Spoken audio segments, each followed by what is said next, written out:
Well, hello, welcome to this second episode of Two Screwjobs, one podcast. Obviously, we'll wait for William Ency to join this stream. We'll just wait for him to join the chat. Whenever he's ready, we'll crack on.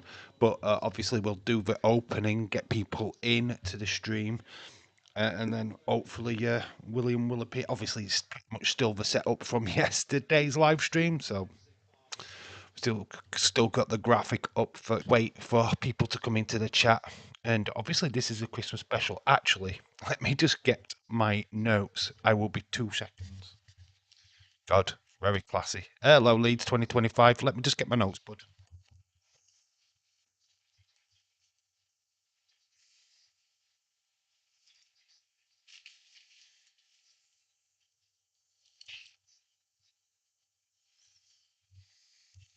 So yeah, we're back. Yeah, we're just waiting for William to let me know when he is ready to rock and roll. James Chadwick, hello, shout out to you. Currently got the African Cup of Nations on Morocco, just missing a penalty in that. Playing commune or common. Very interesting. I didn't even know this was on, and I just ended up clicking it on.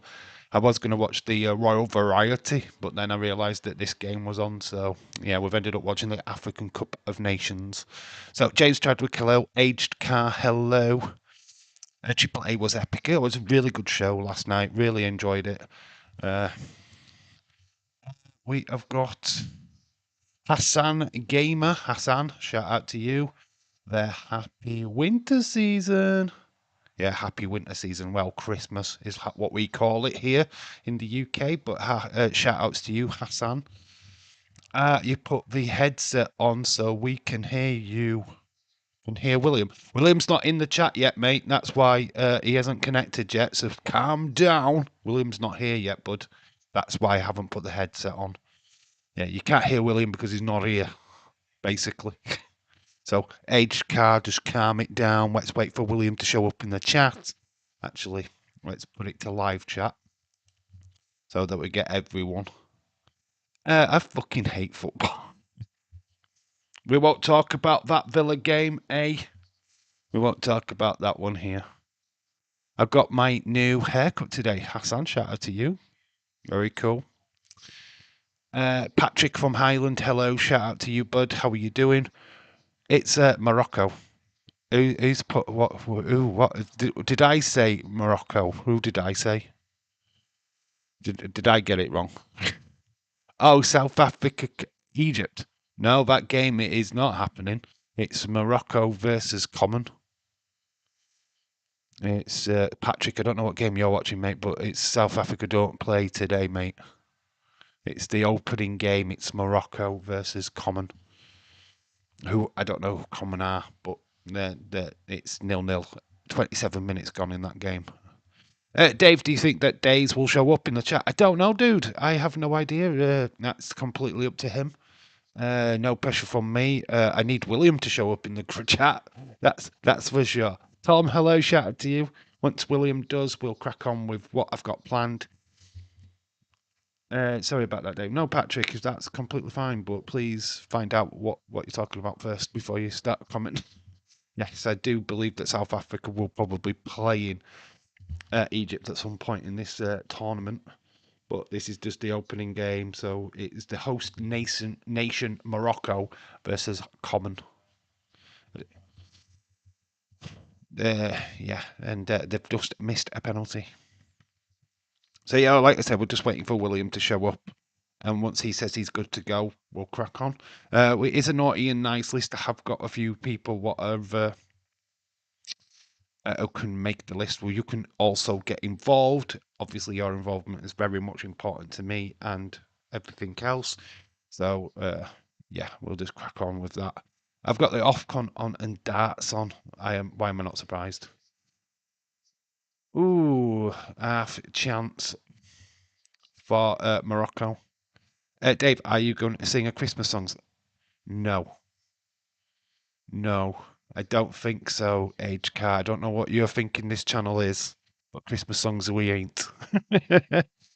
There's no Christmas caroling. Oh, William Ency is here. Are you ready to rock and roll, my friend? Let me know that you're ready and I will give you a call. We'll get this show rolling. Ballyhoo to you, sir. I'll get my headset ready. Let's see if I can get the camera on this time. Don't need that part. I need to be able to hear William. William is here. He is here. He is. So let me just sort stuff out. If you're ready, just put that you're ready, mate. That is to William, not anybody else. We've got Edward Brown in the chat. He's okay. He's ready. He's ready to rock and roll. That is good to know. Right. So let's go over to here.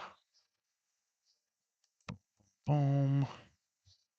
Let's video call.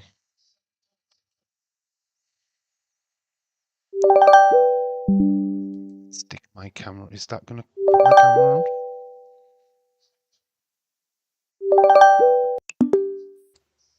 Hello. Hello. Right, let me just do this and bring you Hang up. on, I'm getting stuff. Yeah, I'm getting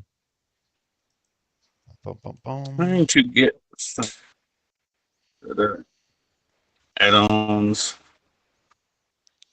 Oh, There we go. We're here. I can see let you. me The see. chat can see you. Can everybody hear him? Yeah, Let's just see hang on if a minute. This, so this camera unavailable. tools. Why is my camera unavailable? Try it again. Right, I'm just trying to figure out Yeah. why my camera's not working. Well, the camera's working in some aspect. I don't think it's you.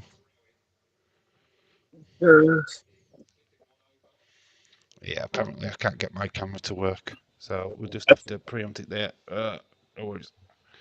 How are you doing, sir? Oh, pretty good. What about you? Yeah, I'm good, mate. Yeah, we've got it's. Oh, hey, I just noticed I could do that. Yeah. I'm just doing adjustments and trying to get this thing. A Yeah, little I bit could. clearer. Holy shit! No, William's got no Yeah, clothes I'm trying on. to. I'm adjusting stuff. He's just in his Well, vest. no, I got my shirt on. Come on. It's just James putting that in the chat. That's all. That's typical. So yeah, like, welcome to the two Screw Jobs One podcast, and Uh, obviously we're going to be talking about the naughty and oh, nice list of 2025. Who we're going to put on the naughty list? Who we're going to put on the nice list? I've got a few suggestions. You can also fire away, and plus the chat can have their say at the same time. So yeah, we're going to have a healthy discussion about how this year has gone, and where we're putting people. So yeah. So I'm going to start off with Triple H. Where would you put Triple H? Would you put him in the naughty list?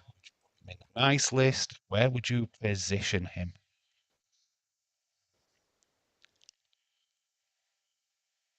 Frozen. We've got a bit of Frozen action. Can you hear me, William? William is frozen. Robert, hello. Cynthia, hello. Bit of interference. Man down. Boom, boom, boom, boom. Can you hear me? William, go into into the chat and tell me you're. Robert, you're here.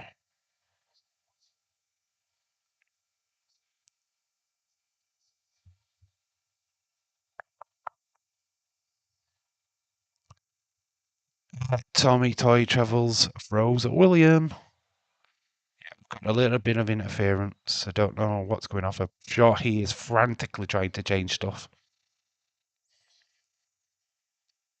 There we go. No one else in the meeting. We have, yeah, we are down. So I'm going to end the call. You've left the meeting. Let's try calling him again and see what happens.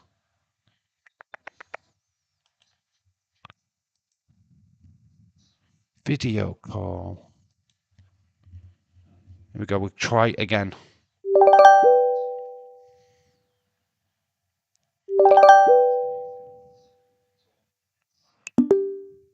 Okay, I'm back. There we go.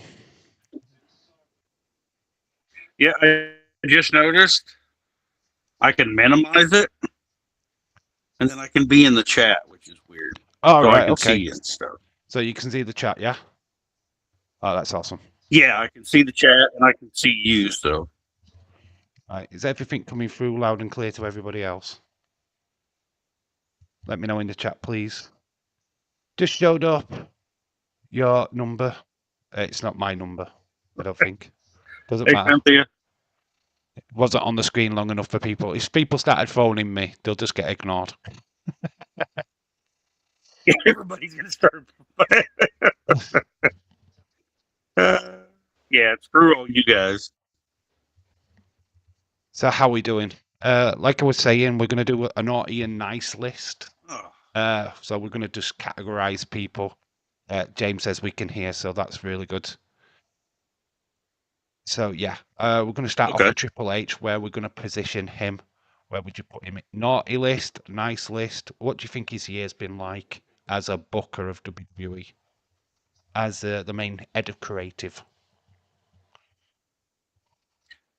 I'm putting Triple H on the nice list. I mean, he's given us shows. They haven't been great.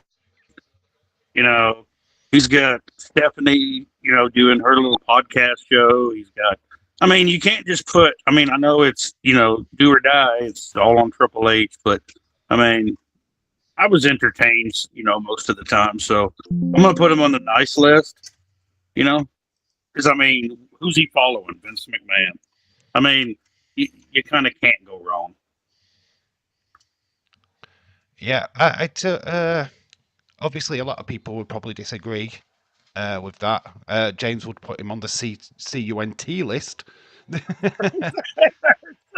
Of course he would. But I think a lot of people are mixed with what Triple H is doing. I like I said in my earlier video, the Spotlight video, which is up on the channel, I pretty much said that the main the main thing, what their main focus was the John Cena angle, him retiring. It seemed to me like they put a lot of emphasis on that, put a lot of stuff into it, and literally forgot to pack out the shares, to be quite honest with you. So for me, it's things what have really driven me mad this year is his connection to all these superstars, the rappers, the YouTubers, having Jelly Roll in a match, using high so speed at the Royal Rumble, and saying, "Oh, but you know, this is their dream to be in WWE." Oh, I don't give a fuck what their dream is, to be quite honest with you. And I said in my video that I might dream that I want to play at Wimbledon final. Doesn't mean that I'm going to fucking force my way into Wimbledon just to play a final against, I don't know, Alvarez, just because it's my dream. I mean, what the fucking hell is that? You know what I mean? It's like, no, fuck your dream. We have wrestlers here. You're not a wrestler. Fuck off. So it's like, it's great for a gimmick, but when this is what he's saying, oh, it's their dream to be wrestlers. Who gives a fuck what the dream is? Like, say, you don't have it reversed. We're not having wrestlers going, it's my dream to be in the NFL. So they go and do that for one match and fuck it all up and look terrible. I mean, I know that there's NFL stars in WWE and all of that stuff, but it's not the point that I'm making. Yeah. So, yeah, for me, I'm going to put him on the naughty list just because he's deluded. I think he's deluded. I think he's lost the edge that he had when he first came into creative. I think after the bloodline stuff, they just don't know what they're doing anymore. I don't think they've got anything fresh to go forward. I mean, please counteract. Well, see, just the same as you and, I mean, yeah, the men's division in wrestling has suffered. But I mean, the women's division, I'm giving him credit for all that. I mean, because he look at it now. Look at, I mean, the women are getting. I mean, yeah, there's the argument of it taken away from the men's side because creative is working so diligently for the women. But I mean, it's been men, for so long. I mean, I think it's needed, and I'm giving Triple H credit for that. Yeah, yeah. Like there's always a counter argument, of course. And as much as we all hate, we could hate him. I do respect him. I do believe that he can do a good job, but when he's putting so much emphasis on, it's more the marketing side what I think he's given too much focus on. When you get like Kai Kanat and iShowSpeed, it's not the wrestling that they're putting forward. It's the marketing. It's the product. What become, oh, this person's going to attract these people. That person's going to attract those people. But these are not people we want attracted to wrestling. These are not wrestling fans. These are Jelly Roll fans. These are iShowSpeed fans. They know nothing about wrestling. They have not an interest at all. And it's like, they see it as, well, iShowSpeed can wrestle now. Oh, wrestling's this, that, and other. Because we've got this bloody guy, what's a YouTuber, whatnot, hasn't had that much training in the ring. Jake Paul get his ass whipped. That was so funny. I'm sorry. I want him to get his ass whipped every single time, but the longer it goes on, the more credibility he's getting, and the more likely Triple H is going to turn around and go, "Here's the world title," and that day is going to come, and don't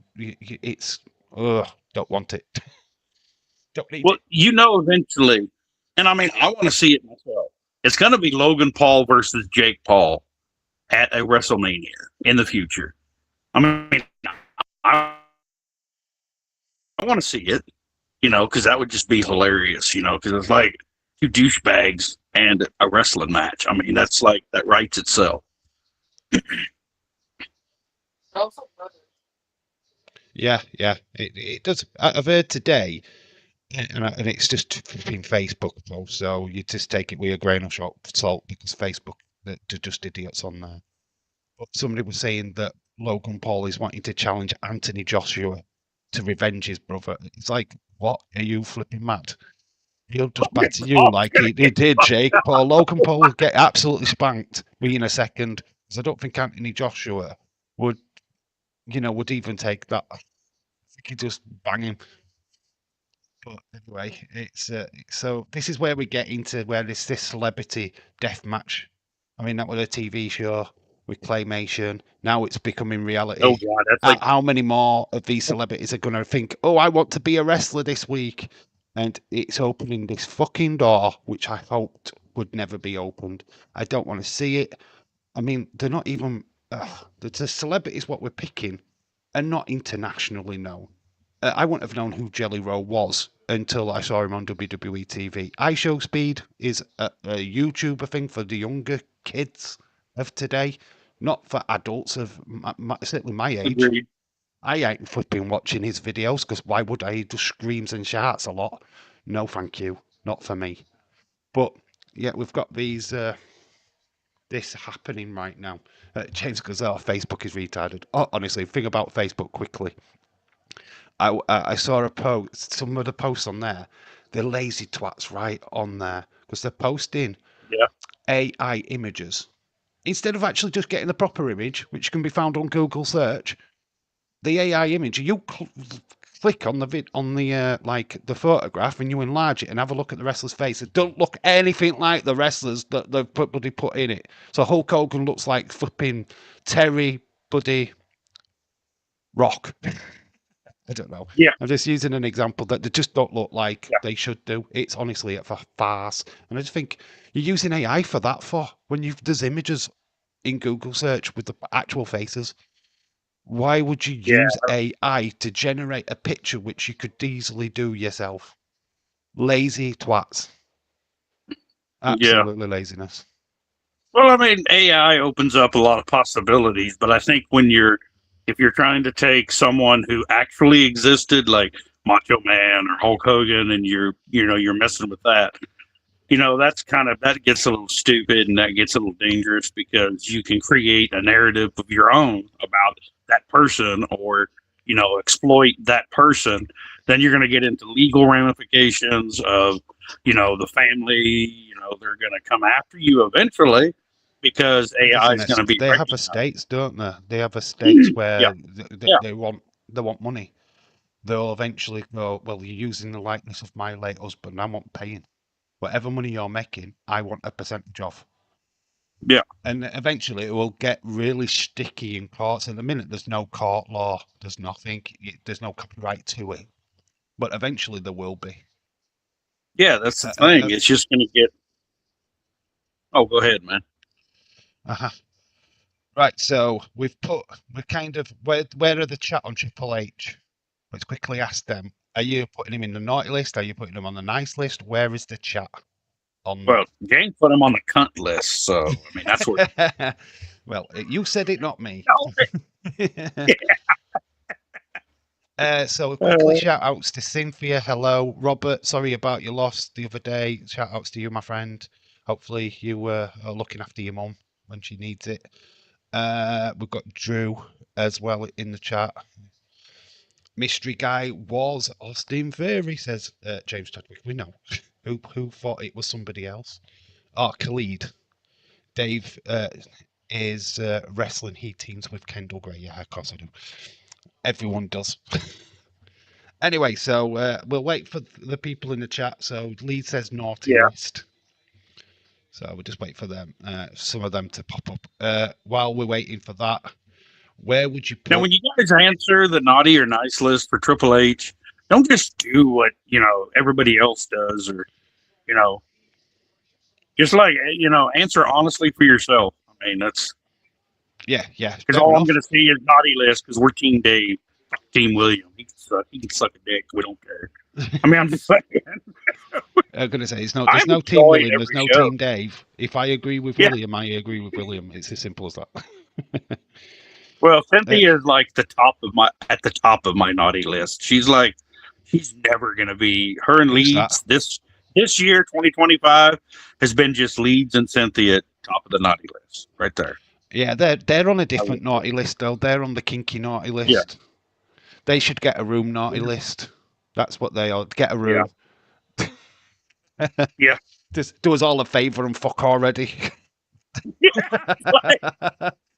Just make a podcast and just say it's bumping uglies and go on the thing and just I'm kidding, guys. I'm kidding. Cynthia and Leeds, we're kidding. Yeah. It's funny. But yeah, when would you put Cody Rhodes in his title reign, his second title reign or his third title reign, whichever title reign he's on now? What do you think about him? I'll let you start. Cody Rhodes. Where would you put him? Put him down like mid card. He just don't have that. I mean, when he had all that universe WWE universe support, and I would have rather seen Rock versus Roman. That's what I wanted to see because I wanted to end the bloodline and just see how that was just big to me. But everybody else wanted to see Cody get it and finish his story. Now he finished his story, and I think his story's over. I think he finished it, and now he's just he's like a dingleberry. He's just a hanging shit turd, just just floating around, not really doing anything. He's just a new, he can hold a title. He can still wrestle. It's just what's creative done for Cody Rhodes. And I'm not blaming Cody Rhodes for it. He's an amazing talent. I'm talking about, but he's just, they're not doing anything with him. I mean, he goes into a match, puts other people over, he just goes, hey, we're good. I'm good. Yeah, we know you're good, Cody. We just want to see you do something. We want to see, and it doesn't even have to be a story. We just want to see Cody Rhodes go for something. Like he's a champion. We know that. Yeah. I mean, yeah, I totally agree with what you're saying. To be quite honest, when I in my spotlight video, I said that he even needs new, fresh challenges because basically throughout this year we've literally just seen him facing Randy Orton, Drew McIntyre, a bit of Roman, bit of Cena, and it's usually the same faces all the time. We're not doing anything fresh. I don't look. Don't get me wrong. I'm loving the Drew McIntyre storyline, but where does he go after that? Do you put the title Yeah. on Drew McIntyre? Because for me, you have to. If you're going You to Drew progress needs the anything title. out of this, you have to put the title on him. Because Cody, where do you take Cody after this feud? Who's next? Randy. Right. Who cares? Not interested. Randy might get another title shot. Great. Nice one. What, could we do Kevin Owens again? Who are we doing? I mean, we're not putting anybody fresh up. Maybe you turn Damian Priest heel again, have him go up against Cody. There's rumours now that Trick Williams is coming up to the main roster. Sticking with Carmella Hayes would be my first move and have them go after Cody. That kind of makes sense to me. Having just Cody having different matches with different opponents rather than, oh, he's got to be mixed with Drew. It's got to be with Randy Orton. It's got to be with this person.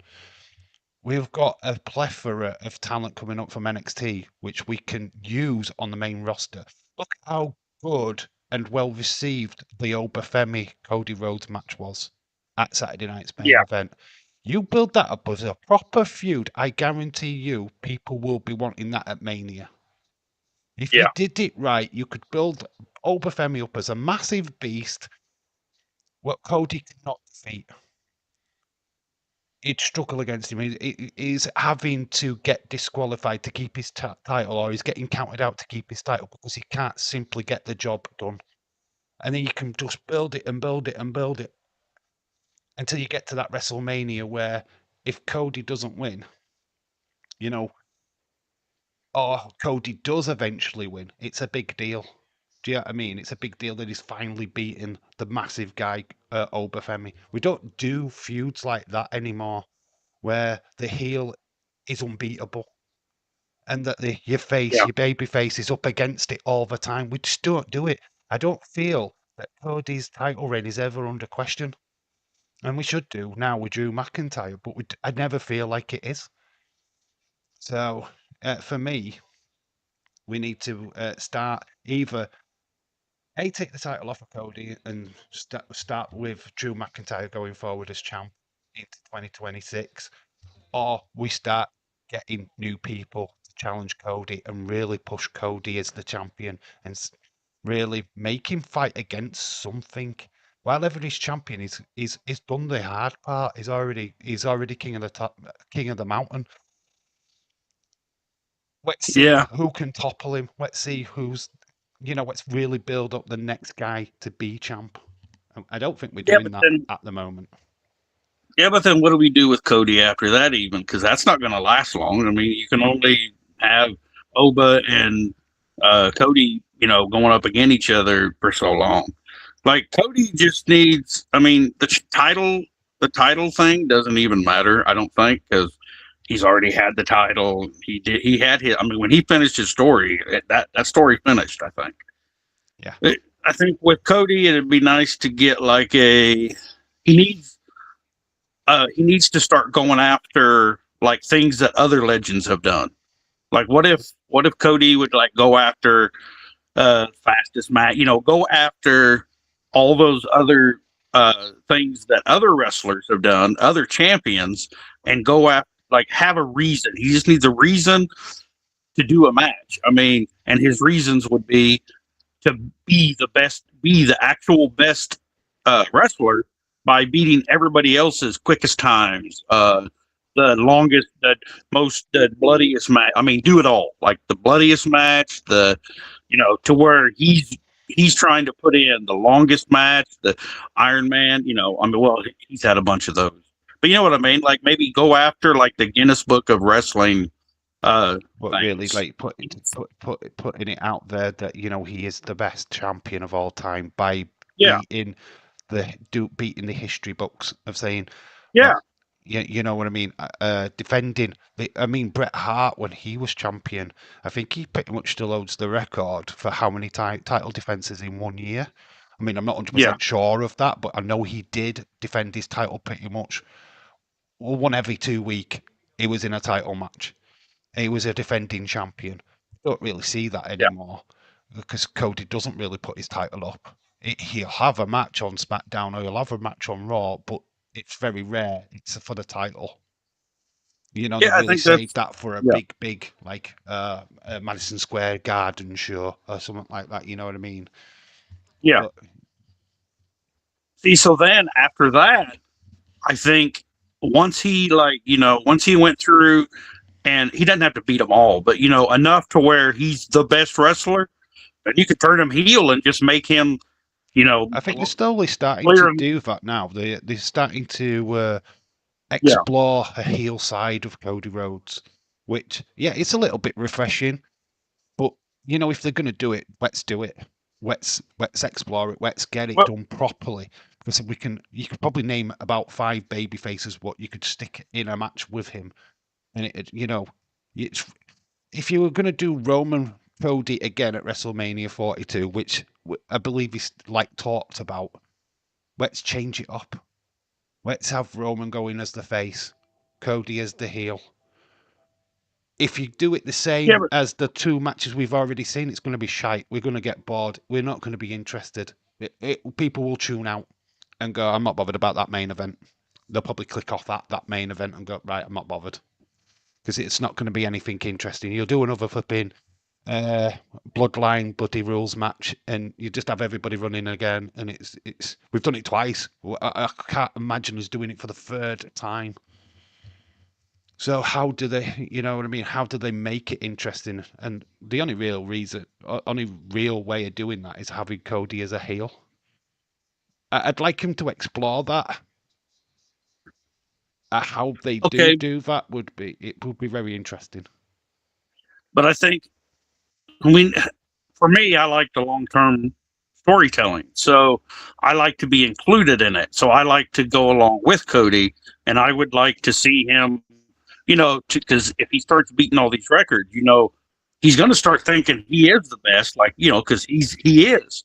So then people will start booing him, kind of just slowly, so he can take us with us. So whenever he does turn, we're kind of like, well, you know what, he is the best, and people just aren't giving him those props. So I mean, I know WWE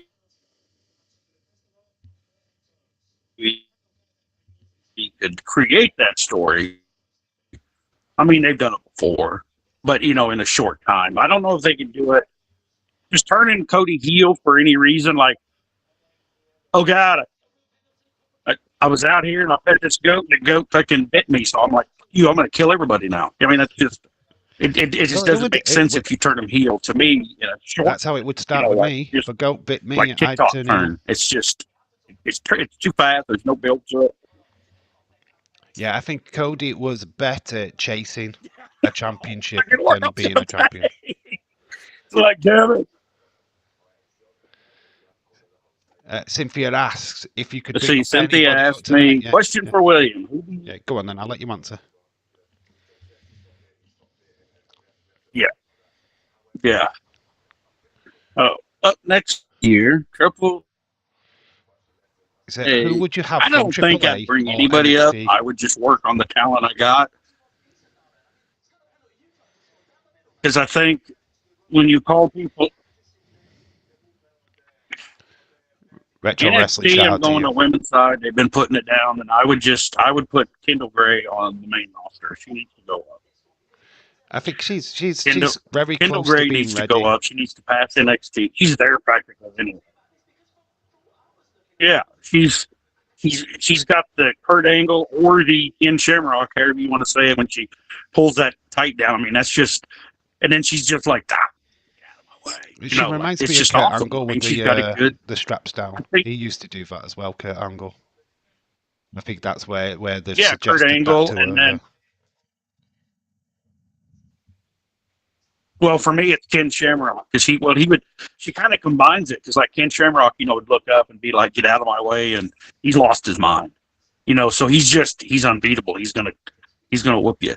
And then like Kurt Angle did the same thing when he put on the ankle lock. I mean, yeah, she's Yeah. I'm just saying she's ready. I mean, there's people that should be ready and should go up, and I don't. I mean, she's been in NXT.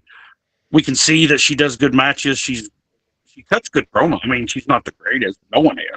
I just think she needs to go up on the main roster, but she needs to have creative behind her to get on the main roster. Yeah, I I think think it's you just keep just the Kendall Gray thing. I think it's just polishing off her character because at the minute, Yeah. yeah, she's the technical wrestler, definitely the technical wrestler. So let's not make her like a female Kurt Angle. We've already got that with Ivy Nile. I think if we need to package her a little bit differently, not do what we normally do and go, oh, she's a technical wrestler. You say, oh, she's like Kurt Angle. Let's have her go out to Kurt Angle's music and do Kurt Angle things. No, please don't do that. But I think, yeah, working on a character, definitely. Her promo skills are not quite there. It's same with Javon Evans. I think he still needs a bit of character development. I think he's got a great look, but you need to. I know he's like the OG, young OG. But is that Well, enough? Is that yeah. enough? His promo skills are not quite there. He's a little bit too giddy when It's, he's doing his promo. yeah. We just need to define Well, see, I what their think when characters you're are. building, see, like when you're in NXT and when you're down there, and it you you're honing a character, and when you find something that catches and people are following, and you got all that build. When they go to the main roster, they usually just sit around or get thrown into some kind of storyline, and they lose that character. Just like with Chester's made an interesting point. Champa, just like with they lose that intensity. They lose the character that they retro with the Kendall female to be female Benoit. Benoit. Well, I think you could Is do that what it. you're saying? I think you could kind of get there. Have her just be a smash mouth wrestler, technical, not really cut much of a promo. Well, I think that's where Benoit always fell down for me. His promo skills were shite.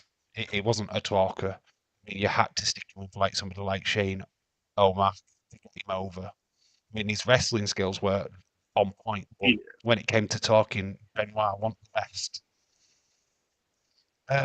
Obafemi versus Well, if Jacob Fatu, Cynthia wants to see. I think we'll that's get there going to be eventually. important,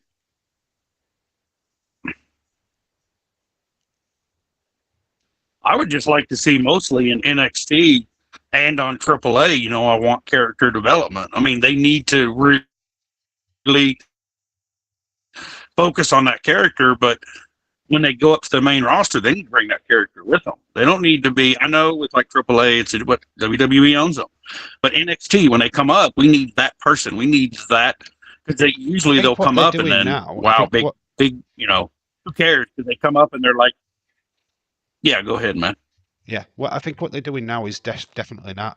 I think that NXT now is defining a character ready to come up to the main roster, whereas before, Vince McMahon used to do this to piss Triple H off, actually. And I know he did it on purpose. There was no way he didn't. Raw Raiders to fucking Viking Experience. He did it to piss fucking Triple H off. Surely he knew that was a Yeah, terrible name. Sticking Karrion Cross in that fucking god awful outfit and making him Kinky Cross was just yet again a way of Vince going, you might have had these guys looking good in NXT, but they're coming up to my main roster. I'm going to do this. I'm going to do that. Yeah, he used to fuck it up on a regular just to spite his face, basically, because he didn't need to. They were packaged, they were ready to go.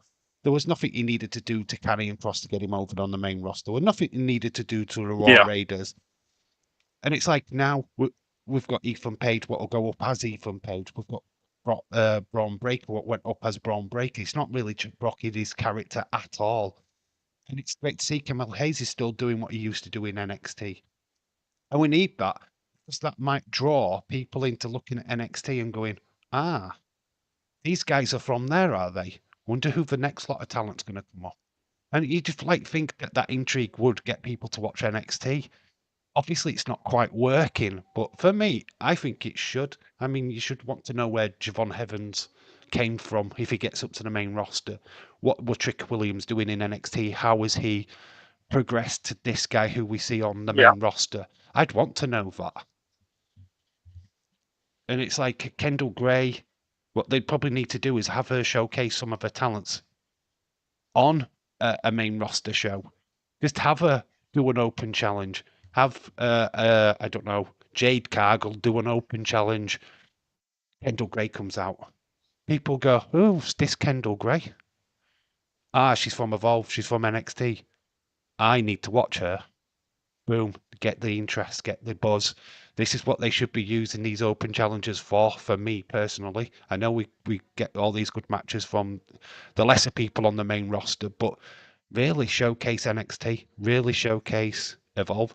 Jack Cartwheel, I'm sure his interest rate has just gone through the roof after last night's AAA show because he stood out. He looked great in such a short match where obviously you've got the young OG, Javon Evans, you've got Laredo Kid, who Laredo Kid has literally established himself as a high flyer, very big name in AAA.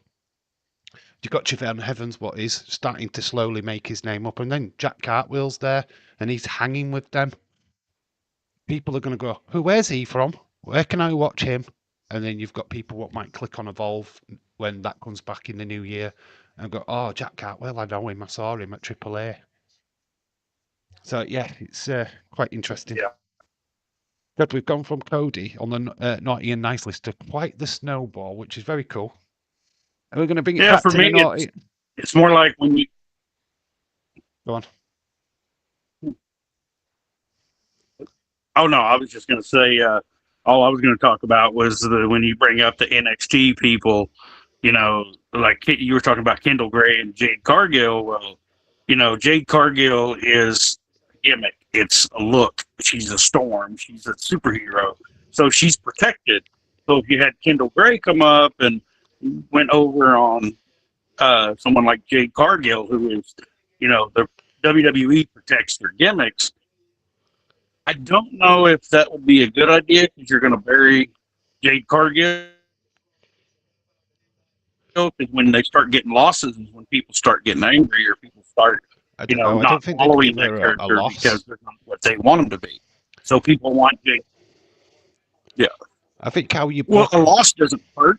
I'm talking about if you have like someone like Kendall Gray come up and just lose it with intensity and enthusiasm, like Chris Benoit, where he would just go crazy. You know, he would just be so intense and just nonstop. If you did something that was like Jade Cargill with a wrestler like Jade Cargill, who's got to be protected, like an Undertaker was, or you know, Kane or something like that. You know, because it's their character, it's their gimmick, so they've got to be protected. You can't just have. I mean, you could do it later on, but Jade's still like, you know, she's still pretty new, and she's not. You know, she needs her gimmick's got to be protected. They like Tiffany Stratton. She comes back. She can actually wrestle. Her and Kendall Gray could have some banger matches. You know, because of the gymnastics and the athleticism. Now you could take Kendall Gray and put her over someone like Tiffany Stratton or Becky Lynch and stuff like that, where you know they take losses, but they're not like superheroes like Jade Cargill, Bianca.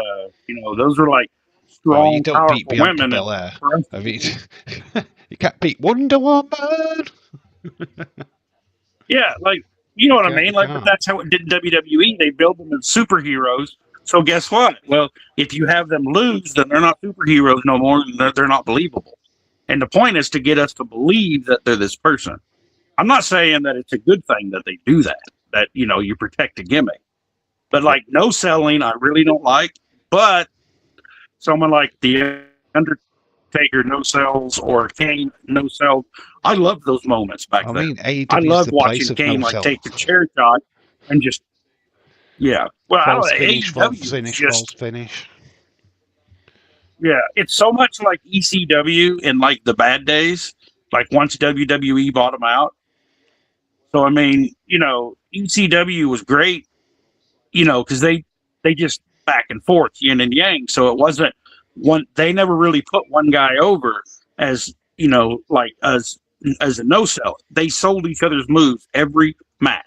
But when WWE bought them out and Paul Heyman sold, that's when it started, changing.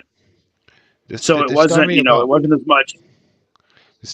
Paul Heyman, he sold out way before we saw it on TV. Yeah, I mean, yeah, Vince yeah, McMahon was paying his Paul Heyman money to keep ECW afloat for way before it yeah, went down under. So, I hmm mean, they invited ECW stars onto the main roster. They did a kind of a mini angle with Jerry the King Lawler, I believe, where he went to yeah, ECW and caused a little bit of a ruckus.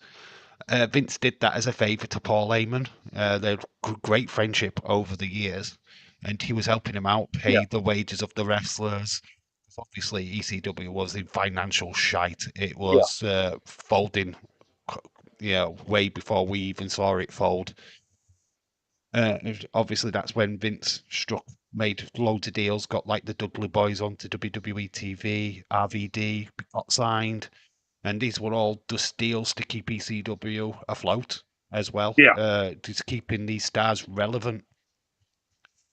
And yeah, a lot of people, once you go into like the backstory of ECW and how it fell and how much Vince tried his best to keep that afloat, and the vision, Paul Heyman's vision was to have the program pretty much like Vince had, but yeah. probably less zombies. I mean, that was nothing to do with Vince. That was the Sci-Fi Channel asking Vince to, can we have something what was relatable to our channel, please? And Vince came up with the zombie. But that was the network themselves putting pressure on Vince to do something what related to their channel rather than the product. So, this is why we got Kevin Fawn as a vampire. This is the reason why these people existed, because there was a network was actually putting pressure on them to have these kind of characters on their show. It should have never have been that way. I'm sure Vince would have never had a vampire, would have never had a zombie, would have never gone down them roads. I mean, Well, Vince I is don't a know about nutter, that. but I'm pretty sure he wouldn't have done that to to ECW. Vince had Vince had a weird sense of humor, and it was like dark and twisted. But he loved all like he loved if you walked into his office and just like ripped one because he's just like ha ha. His sense of humor is like lowbrow. That's Vince. You could see that by just watching the shows.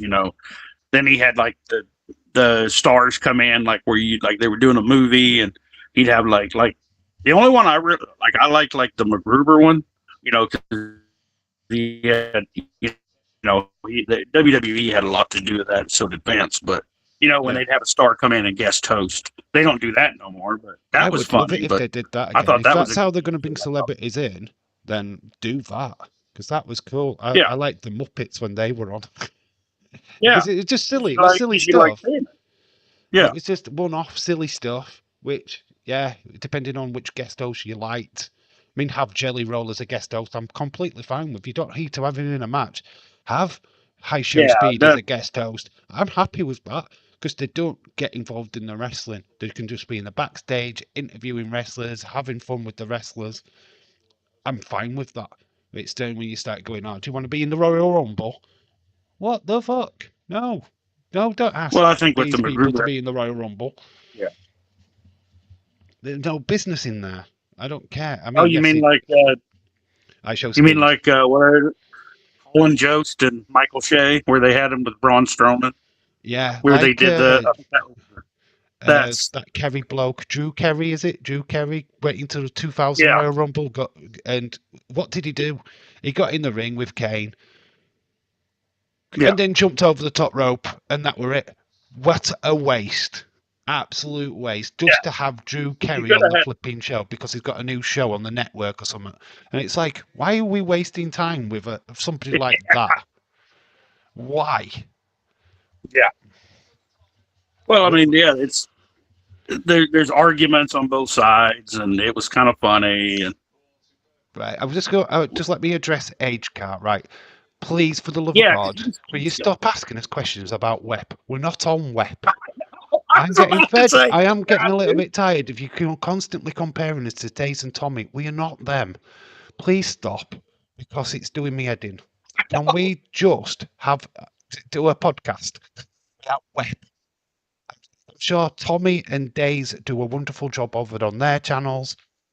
They You know what I do. mean? It's their time. It's their platform. I don't want to talk about their stuff on here, please. Just stop asking me questions about it. I don't want to talk about them. Thank you very much. I do love you, dude, but honestly, Web, not my problem. Talk to Days and talk to Tommy about the musicals and stuff like that. That's their issue. Right, back to what we're talking about. Thank you. Sorry, Age Cat. I like you a lot, mate, but please stop the web. Just stop the web. Yeah. I don't want to talk about them. Right, anyway, we're going to go back to the naughty and nice list. Where would you put Cena's heel turn? I know where I put it. In the toilet where it deserves. Nice list. That was amazing. I loved it. I loved it for the wrong reasons because just everybody was fucking butthurt about it. So for me, everybody was just going crazy and I like, think it's how it was done. No. Now he's gonna ruin wrestling. What's this Cena? This is so stupid. Now he's gonna have his ending matches, and this doesn't even make sense. And I was like, dude, just let the guy do what he wants. Everybody like 2 or 3 months before were like, we need a heel Cena, and I mean, it was getting pretty loud. Everybody wanted to see. They just wanted to see it before he ended. So then he does it, and then everybody got butthurt. It was like, come on, guys, you can't make anyone happy. I mean, it's just crazy. I think with the problem, it's not necessarily the heel turn. It's how it happened. And the main problem wasn't John Cena, wasn't WWE creative. It's the fact they didn't tell The Rock to go fuck himself. The Rock had this fucking spark on a plane. Oh, you know what? We'll make Elimination Chamber interesting and fun. If I make Cody Rhodes sell his soul to me, and then we do it. It's like, mate, are you fucking off your rocker? If you're not going to commit to the fucking story, then fuck off. Stay away from wrestling. Because he didn't commit to the story. It was so half-hearted. Where we brought forward this heel turn, which we didn't need at the time. We could have got that match at WrestleMania. John Cena, Cody Rhodes, WrestleMania. It would have sold it itself. Face versus face. We'd have paid. We'd have been like, yeah, I'm down for it. Didn't need the heel turn. We do the heel turn at WrestleMania. We're talking fucking epic. What a moment. What a WrestleMania moment. Not Elimination Chamber moment. Fuck the Elimination Chamber. It doesn't need that kind of moment. WrestleMania does.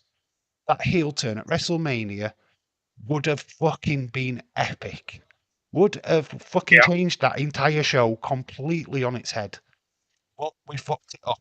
Rock went and fucking had this brain fart and didn't even follow through. And we had fucking Travis Scott coming down to the ring, who we don't give a flying fucking shite about. Yeah. It was like the music hit, and we're all like stood there at the last match of WrestleMania Night 2. Travis Scott comes wandering down to the ring, and everybody in the chat, everyone what was watching was going, "What the fuck is this? What the actual fuck? Who booked this?" Because we were expecting The Rock. Rock should have committed to the storyline. Because we sold this soul to The Rock. So The Rock should have been the one what's coming down to the ring to help Cena win the championship, not the fucking lackey. Yeah, it was the commitment to the story of how they actually did the heel turn. The heel turn is great, but in the wrong place at the wrong time. You do that at WrestleMania. We are talking about that for fucking years to come. The moment John Cena turned heel, we're invested. We're still invested. We're still like, whoa, he's turned heel. Finally, he's done it. But where he did it, and how we got to Mania and that 17. Never got to celebrate the 17 never seen champion. We never actually has our face hero. We never celebrated it. We never could have done that, even though it may have been brief, but we still would have had that celebration. And then you could have it taken away from us then with the heel turn. Boom. Poetry in motion. You win Booker of the Year. You win Booker of the Century. But we did it The Rock's way, and it sucked. I'm sorry, it just sucked. And we've been... Well, no, go ahead, man. You finish it. Yeah, we've just been like following this heel version of Cena, which has been great, but we wanted to celebrate that 17th win. Edward Brown wanted to celebrate it. The Cena fans wanted to celebrate it. I mean, we had all this chaos after him fucking losing his final match. You know what I mean? And why weren't they pissed at this? You know what I mean? Because they fucking misfired with the entire thing in the first place. So, yeah, mate, it's just weird.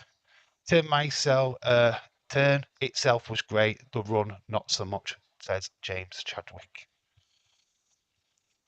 So I Robert think says that he's still here as well. Shout out to you, Robert. yeah, Go I on, mate. think the I think the I think the run was there's no way it could live up to the turn itself. I think that was right off the bat that hurt the heel run, and people just weren't people didn't like it.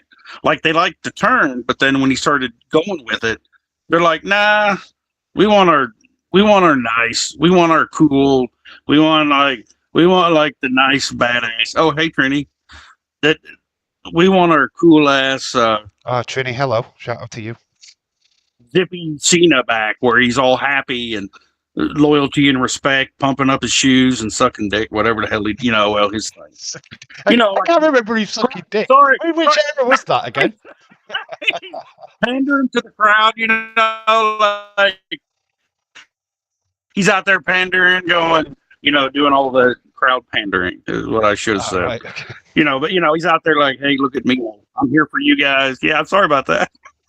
Well, I don't know. They said, hey, yeah, there you go. That's what I want to talk about. What about Shawn Michaels and Vince McMahon? That's what we need to talk about. Oh, we could talk about. I don't really know how much of this is true. I mean, it's just Bret Hart. I think using smoke and mirrors. Personally, myself. Yeah, I don't know anything. I don't know jack squat about it being true. But January 23rd and 24th they'll be in Montreal. WWE will be in Montreal for that, and then like Saturday night's main event. So they'll be in Montreal for SmackDown, and then Saturday night's main event. Well, Bret Hart's going to come on because he's been making. I don't think it's true, but like he did, he said it. Like there is a rumor that Shawn Michaels is bisexual or was bisexual. There was a rumor around about that particular time. What he's talking about that there was that, but the way he said it. He just made it like Shawn Michaels is out there like humping and bumping to, get up in the world. And it's like, that's what gets him the job. The nail on the head. I think that Bret's lost his damn mind. I didn't know that. Like, I never really. I think he's just like, I'll just say whatever I want. People will believe it. So who gives a shit? Maybe he said it like he didn't mean it, like I thought maybe. He's Bret Hart. He can say what he likes, and when he does say something quite controversial, I have got concussion issues. He's got a fallback straight away. I was put out of wrestling because of concussion. Yeah, I just got concussion. My history's a little bit daisy. I'm sorry, it's a little bit haze. I don't quite know where the facts are. Well, I think it was taken out of context. I think it was maybe taken a little bit out of context. You know how like if me and you're talking, said it in a joke. Yeah, he'd have been making. It'd have been for all I was concerned. Is that Vince and Shawn might as well have been a gay couple. That's probably what he said, and the journalist has gone, oh, juicy. Let's make some lies. Let's just twist that a little bit, and boom, out there. It's so easily done. This is the thing where your journalist will try and find a way. Are you doing John Cena? Hey, look, my fingernails clenched. I was just showing Trini my fingernails, because she said she likes them like so it's like, whoa, you can't see me. My John Cena, you can see me. You can see me. Yeah. So we can say it can stay irrelevant. Yeah, I don't think there's any truth in the Shawn Michaels Vince McMahon thing. No, I think it's a load of balderdash, to be quite honest with you. It's a quick thing to put out there in the zeitgeist. Yeah. About just getting people to click on the interview, oh, he said this. Oh, look what Bret Hart said here. This is what he said here. We do it. I think it happens with every single wrestler interview, whether they're a little bit Yeah. controversial or not. And a lot of the time, it's just to sell certain things, sell a feud in the future, blah blah blah blah blah. And yeah, wrestlers do it all the time. So Like, I don't even know if I have no direct evidence, or I've never talked to anybody about Bret Hart punching out Vince McMahon. Because after do the you know what? Do you know Montreal, the Wrestling with Shadows, the film? That's edited to yeah, fuck. That is edited to fuck, right? yeah, Because there's a that's bit what I in said. that Yeah, film where how was Bret Hart mic'd up when he had that interview? He went into the room with Vince yeah, McMahon. How the fuck was he might be able to be mic'd up for that? Because the audio yeah, what they used for that was so fucking crystal clear. He's clearly mic'd up. Vince would have seen it. That conversation was fake as fuck. There was never a screw job at Montreal. This yeah, was all planned. This is the biggest ruse in yeah, wrestling history, to be honest. Because just watching that video again, and you see how clear that that conversation is with, yeah, we'll have a smoz. The wrestlers will come down. Blah blah blah blah blah. That seemed fake to me. Very fake. And yeah, I wouldn't put it past. Brett was a great storyteller. Knew how to deliver a story the way that he wanted to. Vince, obviously, massive wrestling brain, wanted to take down Ted Turner in any way possible. So it wouldn't have been like, Brett, you go there and, be the worst version of yourself. You don't have to be good because they'll not know what to do with you. You'll still get a yeah, paycheck from me, kind of thing. Yeah, I mean, I don't know. yeah, I think, it could. I wouldn't put it past that at the time, if you get what I mean. I mean, it's been replicated in yeah. storyline a billion times, but people say it's true. I mean, Sergeant Slaughter, I've talked to Sergeant Slaughter about it, and he said it was all Vince, apparently. Yeah. He was there, he was in attendance, and he didn't even know until it happened. And he was adamant about that in the conversation that I had on Twitter with him. So, I Yeah. don't know. You never know, do you?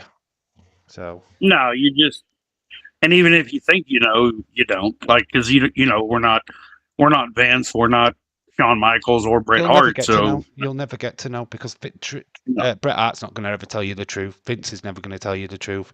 Sean Yeah, has no reason to tell you the truth. You know what I mean? He's played his entire back end of his yeah, career off of the screw job. Would have DX been as explosive as they had been if it hadn't been for that? Probably not. 'Cause they were just no, idiots yeah, at the time, sticking flags up their noses yeah, and bearing their asses, which is fine if you like that, I guess.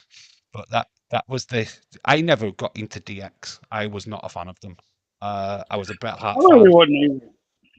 Once Bret went to WCW, I couldn't watch WCW, so I stopped watching wrestling. I wasn't interested anymore. You've got rid of my favorite wrestler. I'm not interested anymore. I don't want to see Shawn Michaels' ass. I've seen enough of that. You know what I mean? I was done with Yeah, it. So yeah, the hit scene as a heel turn. Execution of it was done poorly. So I would put that side of it in the naughty list. The actual heel turn itself, I would put in the nice list. yeah. I think the I mean, execution that is moment. the issue. So hopefully everybody agrees with that. Brock Lesnar's return. Let's talk about him because I know this upset Days and everybody, All right. most of the IWC when he Everybody. returned because of the all court cases with Vince. What's your take on it? Where would you stick this? Would you put it in a nice list, nice list? What's your thoughts on Brock's return? Brock's return's got to go on the naughty list for me. Right. Because, I mean,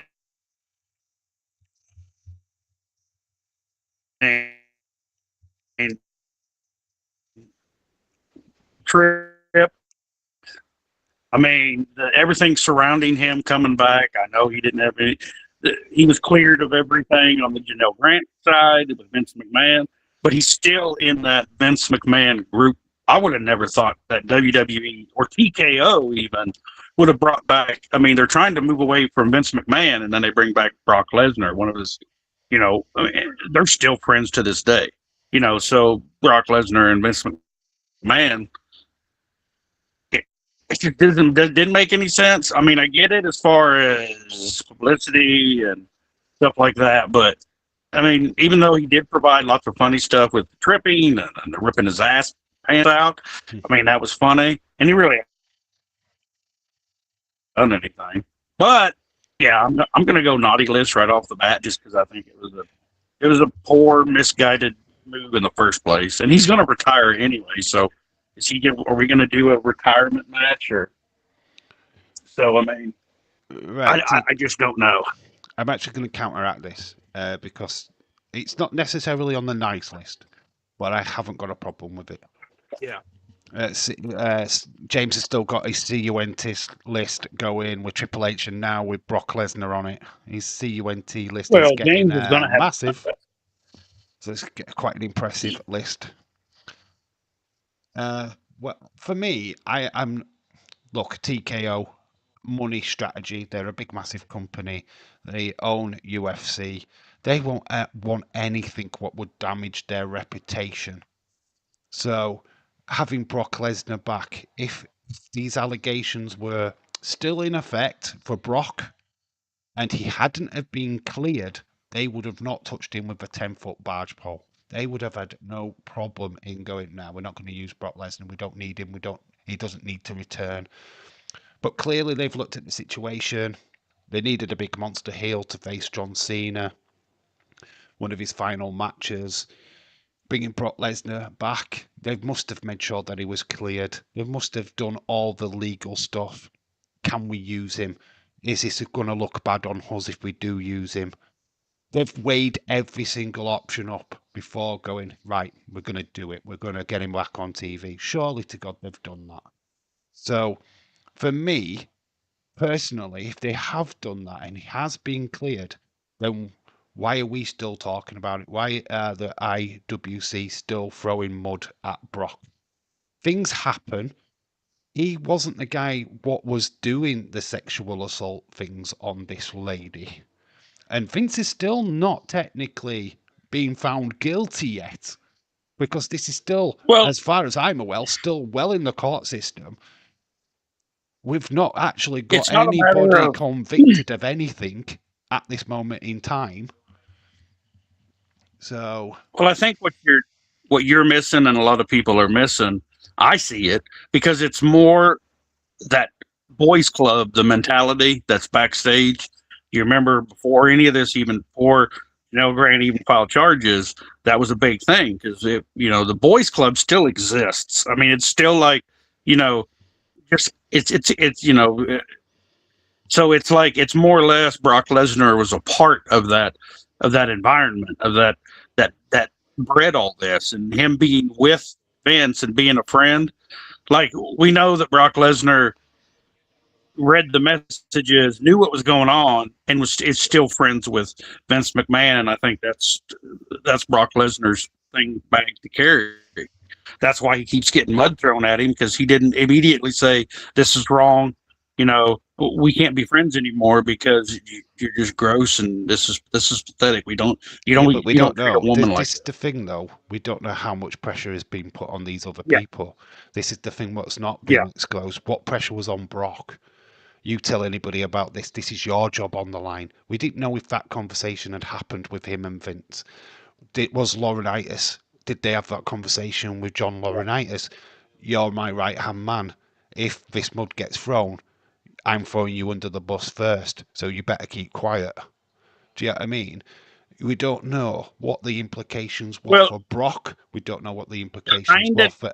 I'm not saying any of this is good, and I'm not backing any of it by saying that, oh, Brock Lesnar's back on TV. I'm advocating everything that Vince did. Am I bollocks? Vince is a prick. He is a dirty fucking old man who needs to fucking just go away. He's off of TV now. Fuck. If he ever got back on TV, I would be fucking throwing mud myself totally. Yeah. Because I believe everything what has gone off, he has done. See, he's that kind of person. He's a fucking weirdo, absolute fucking weirdo. But what I'm saying Well, is that like TKO, surely to God, have gone through the right protocols and looked at Brock Lesnar and said, is he clear? If he's been cleared of any charges, then in their mind, he's good to go. Whether or not us personal thoughts and feelings come into this, because we've got personal thoughts and feelings, of course we have. If we use those personal thoughts and feelings, half of the people are in power in this world, i.e., I don't know, Donald Trump, he's got a checkered past, right? yeah. We'd be fucking slinging fucking mud at him all the time. Well, he's your president of the United States, right? That should never be allowed. So You Brock son being of a back bitch. in WWE, you know what I mean? I'm just using it as an example. Do you know what I mean? You I gotta I know throw you're Trump up there. Go Trump.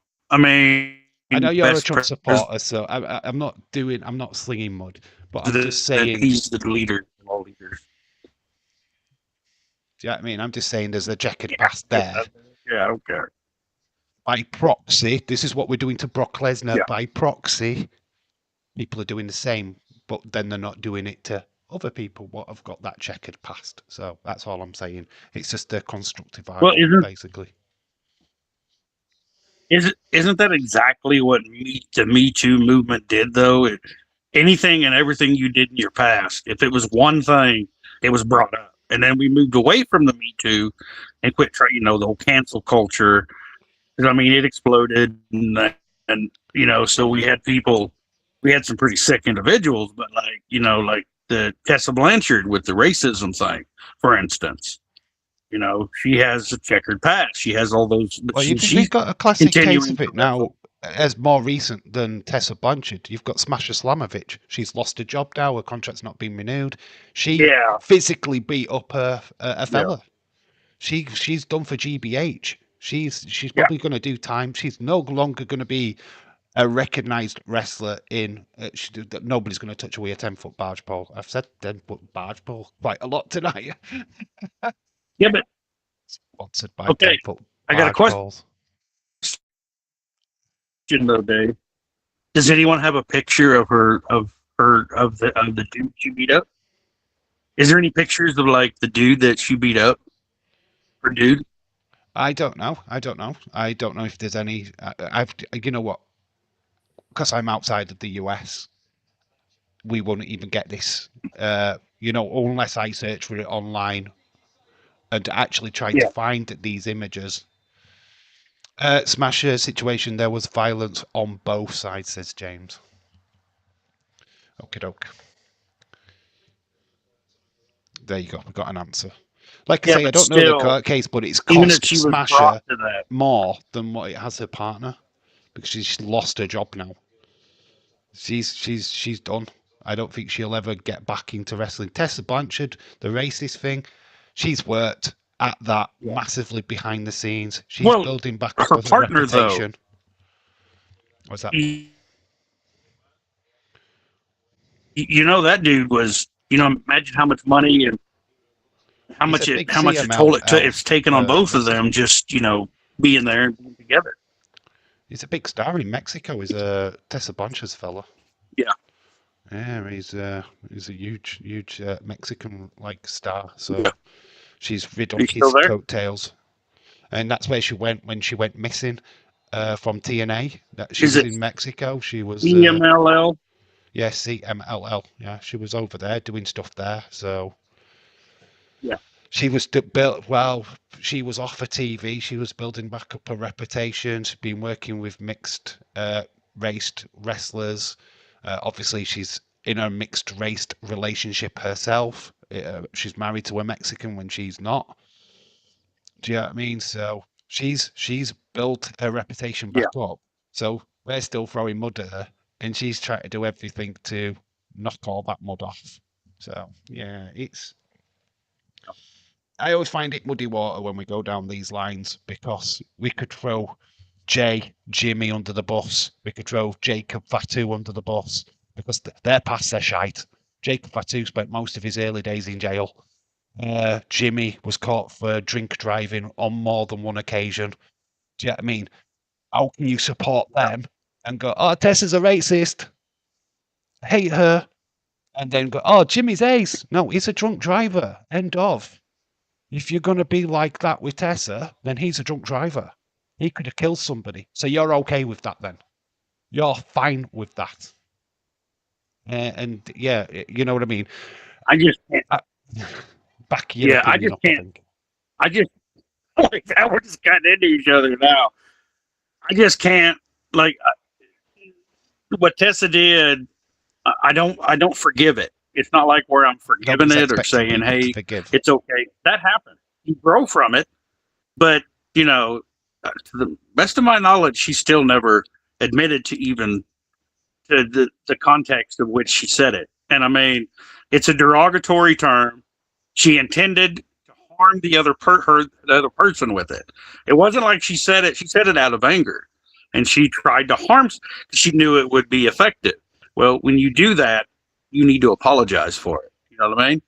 Not apologize to the individual, maybe, because the We individual don't know already if she said, "Hey, has. no." We don't know if she's made contact with this wrestler. Yeah. I mean, we're asking Tessa Blanchard to do a public apology to everyone on flipping social media.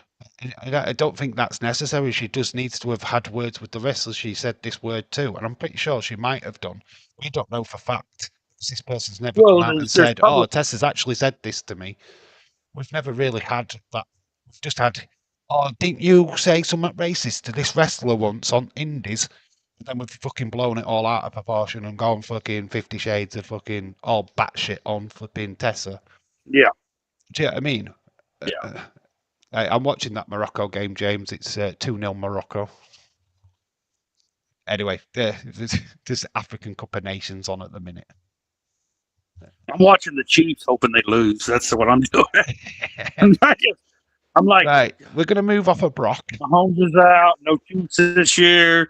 People are all sad and their heads are down and they're all mopey. And I'm like, yeah, fuck you Chiefs, motherfucker. I live south. Who are they playing? Who are Chiefs playing? What's like? It's just like,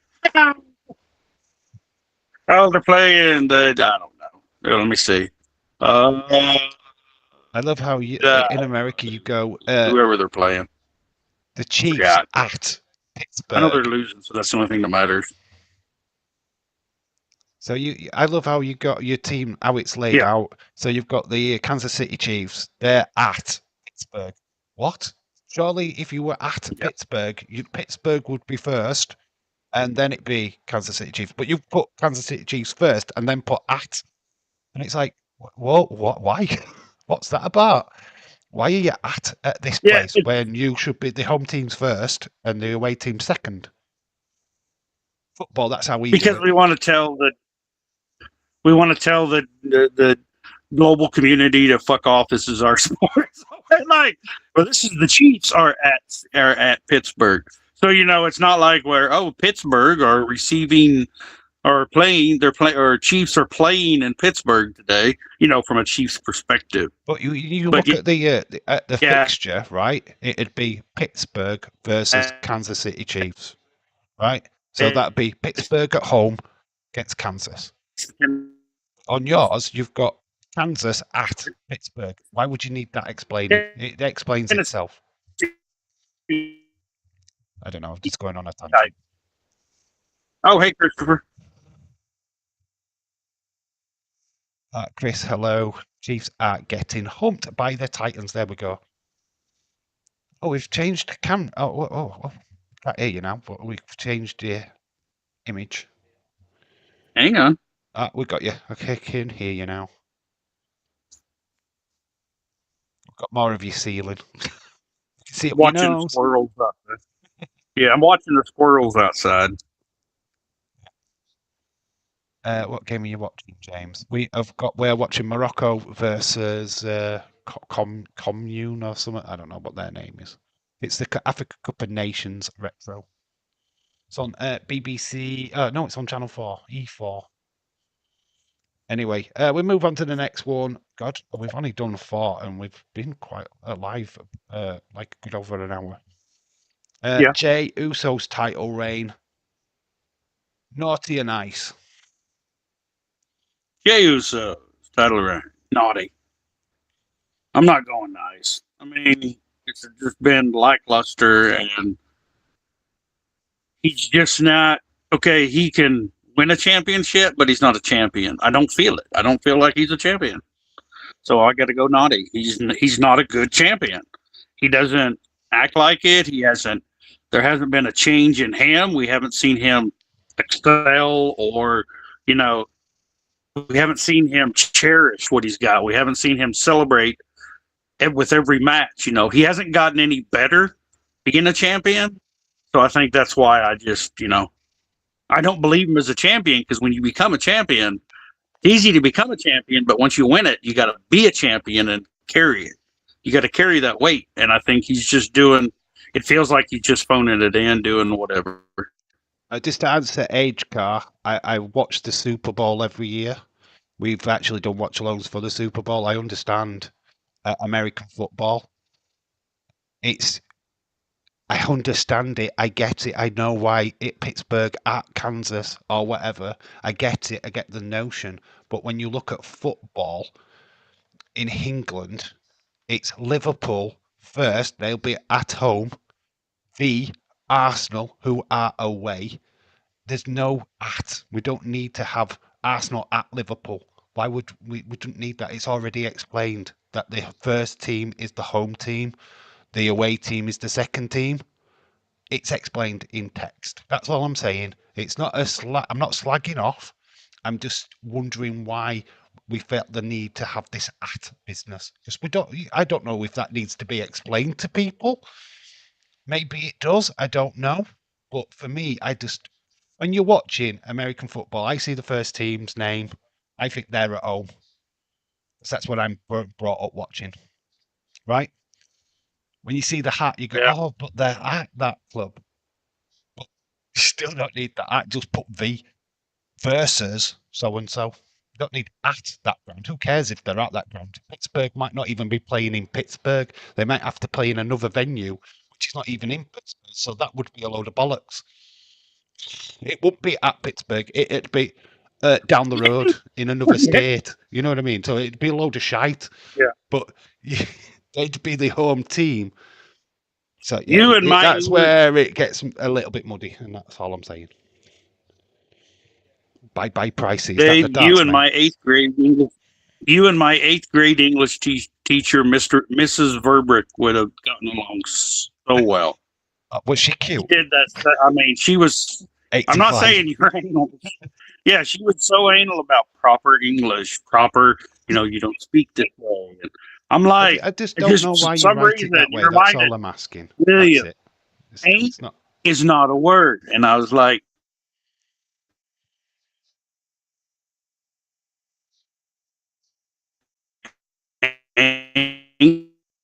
is plural for am not. Yes, it is a word. I ain't listening to your bullshit. We twist English all the time, innit? We put two words together and come up with in it instead of into it. We go in it. Yeah. Well, in it. Ain't it? You got to get in it. Haven't you? That's a word. Ain't you? Got to get in it. Got to get out of it. So many words. How many? Yeah. It's called lazy tongue. I don't know if you guys have that over there. I think we just call it slang. We just use slang. Yeah. It's just use slang. So like shit, you should say crap. Yeah. Or feces, but then we go no shit. So we just abbreviate totally different. So yeah, we've got a different. See, we had Sherlock at the end of it. We had no shit Sherlock, so we do like the Sherlock thing after it. Yeah, that's fine. That's still used here in the UK. My daughter used it yesterday, actually. She said, no shit, Sherlock. And I went, oh my gosh, what the flip? We do have different meanings for the same word, like pissed. I'm pissed off, or I'm getting pissed. I've gone for a piss. You know what I mean? It's the same word pretty much, but the way we say it and what sentence we say it in, it has a different meaning. But it is still the same word. So, yeah. So, pissed. I got pissed on today. That means it's raining. I got pissed means I Yeah, got drunk. yeah. I am Like pissed. pissed, you're pissed means you're drunk. So yeah. No, if I Is it say like I'm pissed, I'm hungry. it's like some big fat lady up on a roof, like just peeing down the side of the roof? Yeah, that's being Golden pissed on. shower, right? You can be peed on, pissed off, pissed. Pissed on, you said is rain. So, Yeah, rain and being pissed so can you on call it is like yeah, can you pissed. call it a golden Still, shower? golden shower's still a thing. So, Yeah, you can call it a golden shower if you want to. it- But when yeah, it's pissing it down, it's pissing it down outside. Doesn't mean that fucking people are pissing out of windows. yeah, It's raining. Let's put it clear. pissing it down. It's Pissing pissing it it up. down. All my neighbours Hey, have got the piss. does it ever piss sideways over there? Does I it like piss it. sideways? I'm down for it. Oh, we love a good Pissing piss sideways. You know, the rain's going sideways. Blow it. Yeah, we I have the wins. wind. We have it going. I'd rather be pissed off than pissed on, says James. That's not what you said last night, James. It's not what you said to me Yeah, last night, James. James. What happened? You said, Dave, shower me, baby. Oh, anyway, that's a bit personal talk there. I mean, what, William? What's that? So Yeah, Jey Uso, I I know what think, you're talking about. I think the Jey Uso thing, I think universally is naughty list. I don't think it was a good booking. Yeah. It was a nice shock at the Royal Rumble. I liked the shock. It was fresh. It was new. Giving it to somebody new. He'd had a great 2024. He had the crowd very much behind him with the Yeet stuff. Merch was selling. I can see why they did it. I can see why it's like an experiment. We did all this with Kofi Kingston, with Kofi Mania. Let's try and do it again with Jey. Can we make him a main eventer? And the answer is absolutely no, because the only main event about Jey is that he should be on the show main event, not the main event. He spends that much time doing the Yeet stuff with the fans, but when it goes down to being in the ring, he's blown up. He cannot move. He's knackered. He's done. His promo skills are shite. He is not charismatic on the mic. Jimmy is better on the mic than Jey, 100%. And that's Jimmy's a better wrestler than Jey. It's just that he's a little bit bigger. That's why they have him wear the shirt all the time. Yeah. It's got nothing to do with him, the gimmick. It's that, he's a little bit more pudgier than Jey. Let's have him wear a shirt. That's why Kevin Owens had to wear a shirt. Fun fact, Vince didn't want his pudgy butt belly shown on TV. Oh, God, Vince is big. Even on the guys, He made Kevin Owens come up with these shirt ideas because he didn't want to see the belly. And so Kevin Owens was forced to be covered up. So that's the reason Speaking why of Kevin DX, Owens... he did that with Road Dogg. Yeah. You know, he did that with Road Dogg and Billy Gunn. Yeah, if they didn't have the bodies that he liked, he made them cover up. That's why That's why he had Road Dogg wearing the same shirts. He did that before. Yeah. Yeah, it's just like if you don't got the body they want. It doesn't even matter about their wrestling, because usually you're a country boy like me, or it's your body type. It doesn't mean you're worse or you're better. Like if you watch Road Dogg when he wrestled. Mate, I don't know what Vince McMahon... I mean, like Billy Gunn, he had $1 million body, but I don't know what Vince McMahon would have done to British wrestling when I was growing up. Big Daddy and Giant Haystacks trying to cover them two guys up with t-shirts. Are you flipping mad? Actor James Manson died aged 46 by suicide. James Manson, what was he in? I don't recognise the name. James Ranson.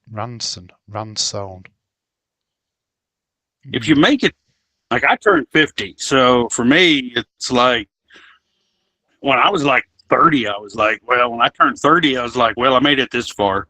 You know, despite the depression, yeah, it's bad, and the anxiety and everything else that goes along with just life in general, all the negativity that happens.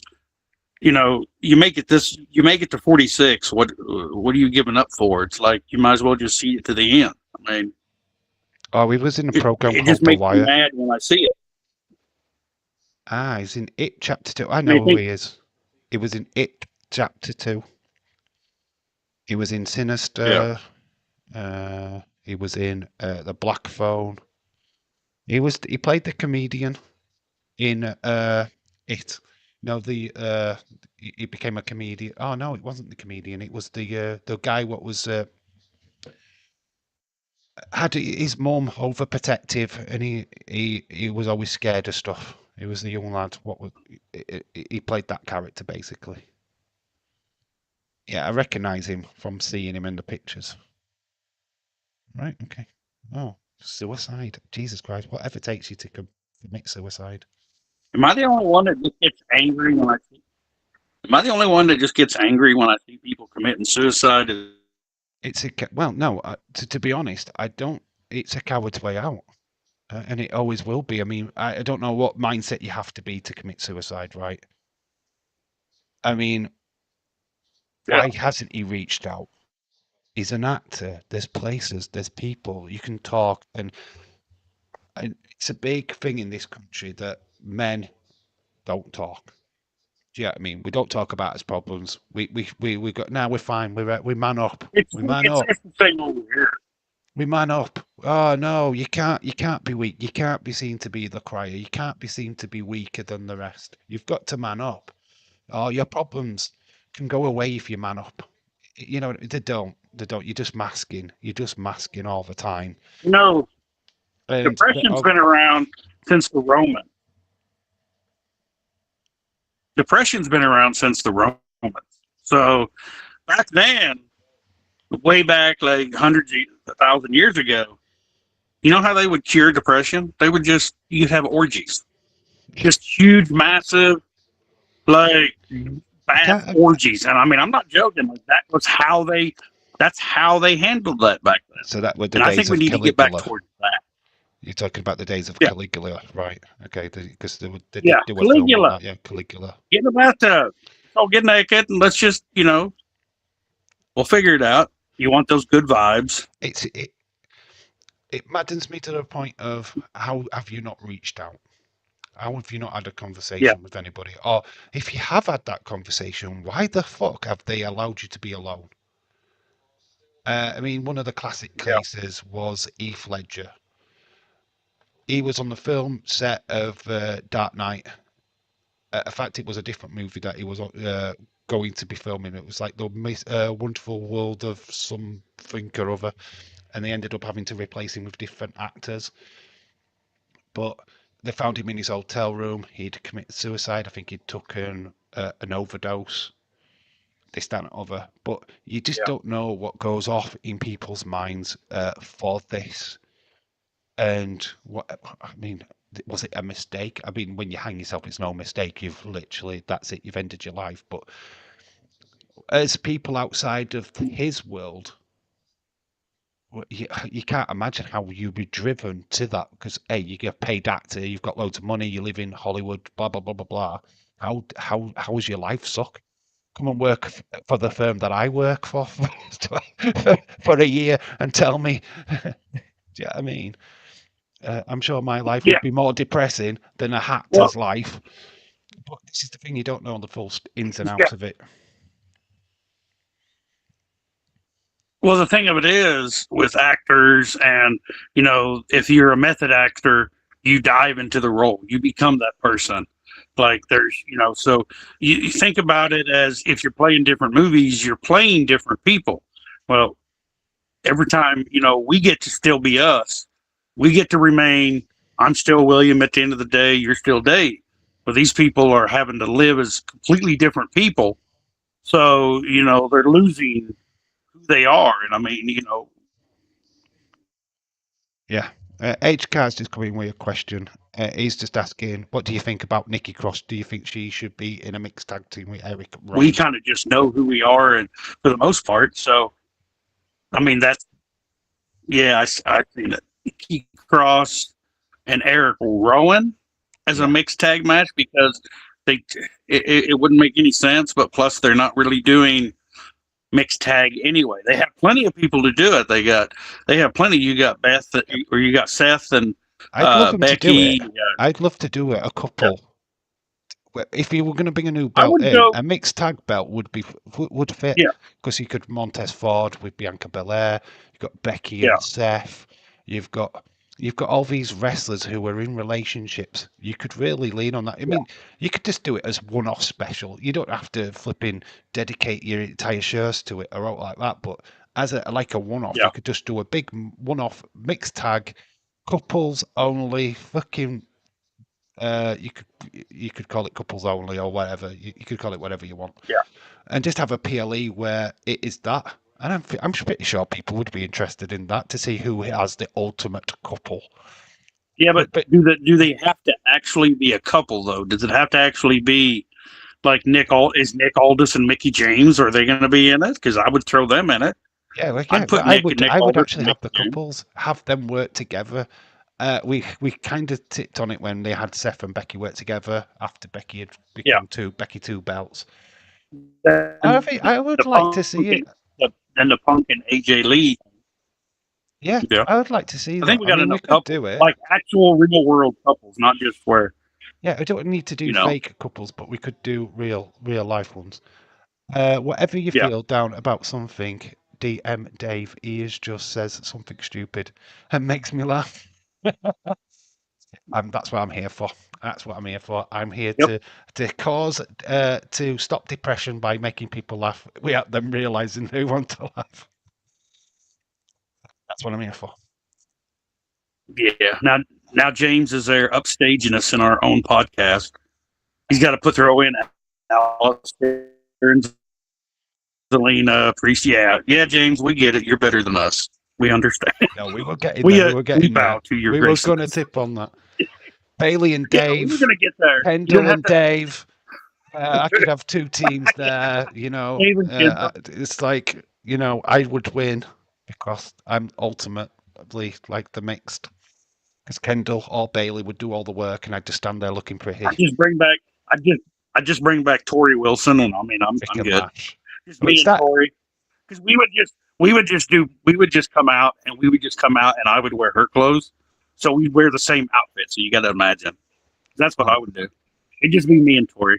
Mate, sign me up. Sign me up. Sign me up, William. You've just sold me. You've sold me. Yeah, sold it. Sold it. That's what I'm saying. Mate, I need to see this now. Well, Right, I I was know. gonna do the Austin Theory, but we haven't really had that explored yet, so we're gonna miss that out. Let's talk about Oh, Las Vegas and Mania. Hit or miss? no. No, because obviously we're getting it twice. So we're Yeah. checking it twice as well. Oh my gosh, it's the naughty and nice. We're checking it twice.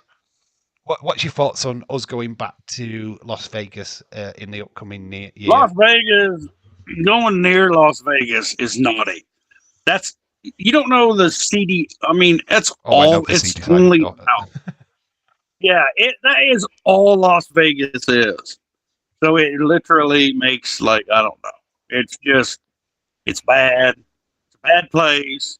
Most of us Americans stay away from there because our It's Sin wives City and for will a kill us, reason. It's or our why it's called girlfriends will Sin kill us, City.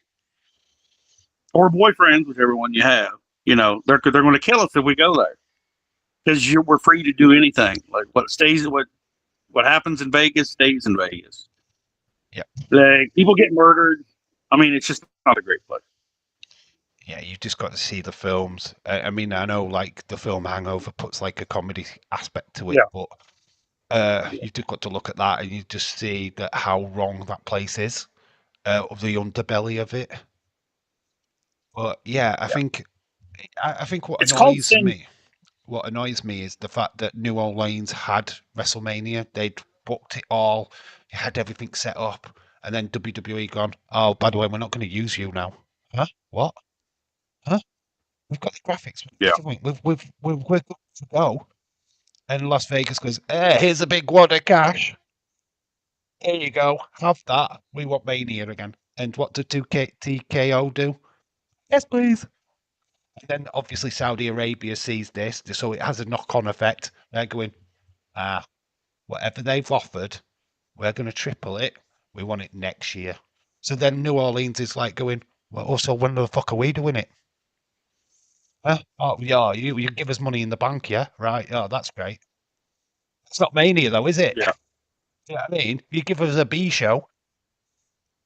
So, yeah, it just means if you've got a shit ton of money, I mean, Saudi Arabia, in effect, just turn around to TKO and go, here's 800 billion.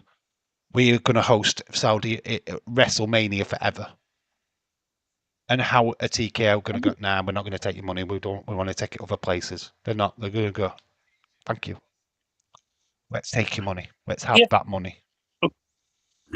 if WrestleMania was to be in the UK, where would you guys suggest that it would go? Would you have a stadium big enough, Oh, or we've would got you have an Wembley. arena? Wembley Stadium is huge.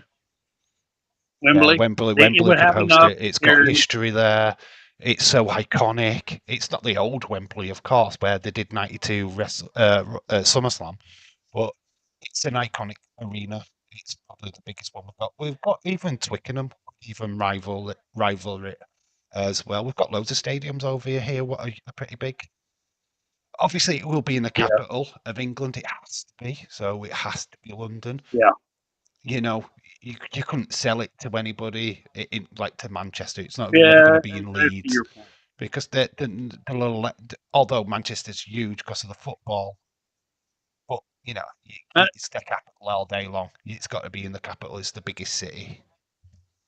I think the problem with our events over here, one of them, since it's been, as you guys call it, Americanized, but it's been adverts, and the cities have to actually bid and pay for the event. I don't know if you guys know that. Like Vegas has to pay to have WrestleMania there. Like it's not Oh yeah, where they we want to have outbid it here. whatever New Orleans had put on the table. That's why they got Yeah, picked. The money was yeah, like, oh, whatever New Orleans is paying, we'll pay treble. They yeah. wanted So it there you more. go. So And Saudi then Arabia's looking at this and going, yeah, we can well, do we're the just gonna same. buy it. We'll Yeah, buy WrestleMania. They can do because they've got the money to do so. yeah.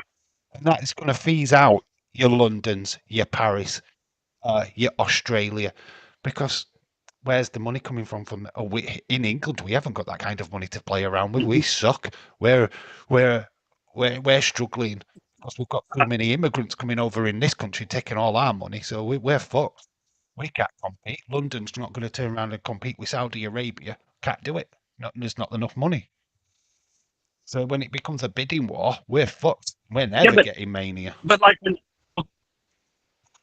you don't know how much national pride though it was for us when AEW even went over there and played at Wembley, and it was such a success.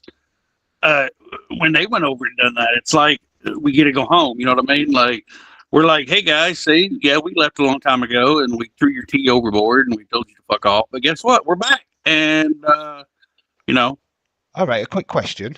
Quick question. right? Talking Yeah, about AEW, just quickly. yeah, Right, they was in Manchester, England, this past yeah. Wednesday.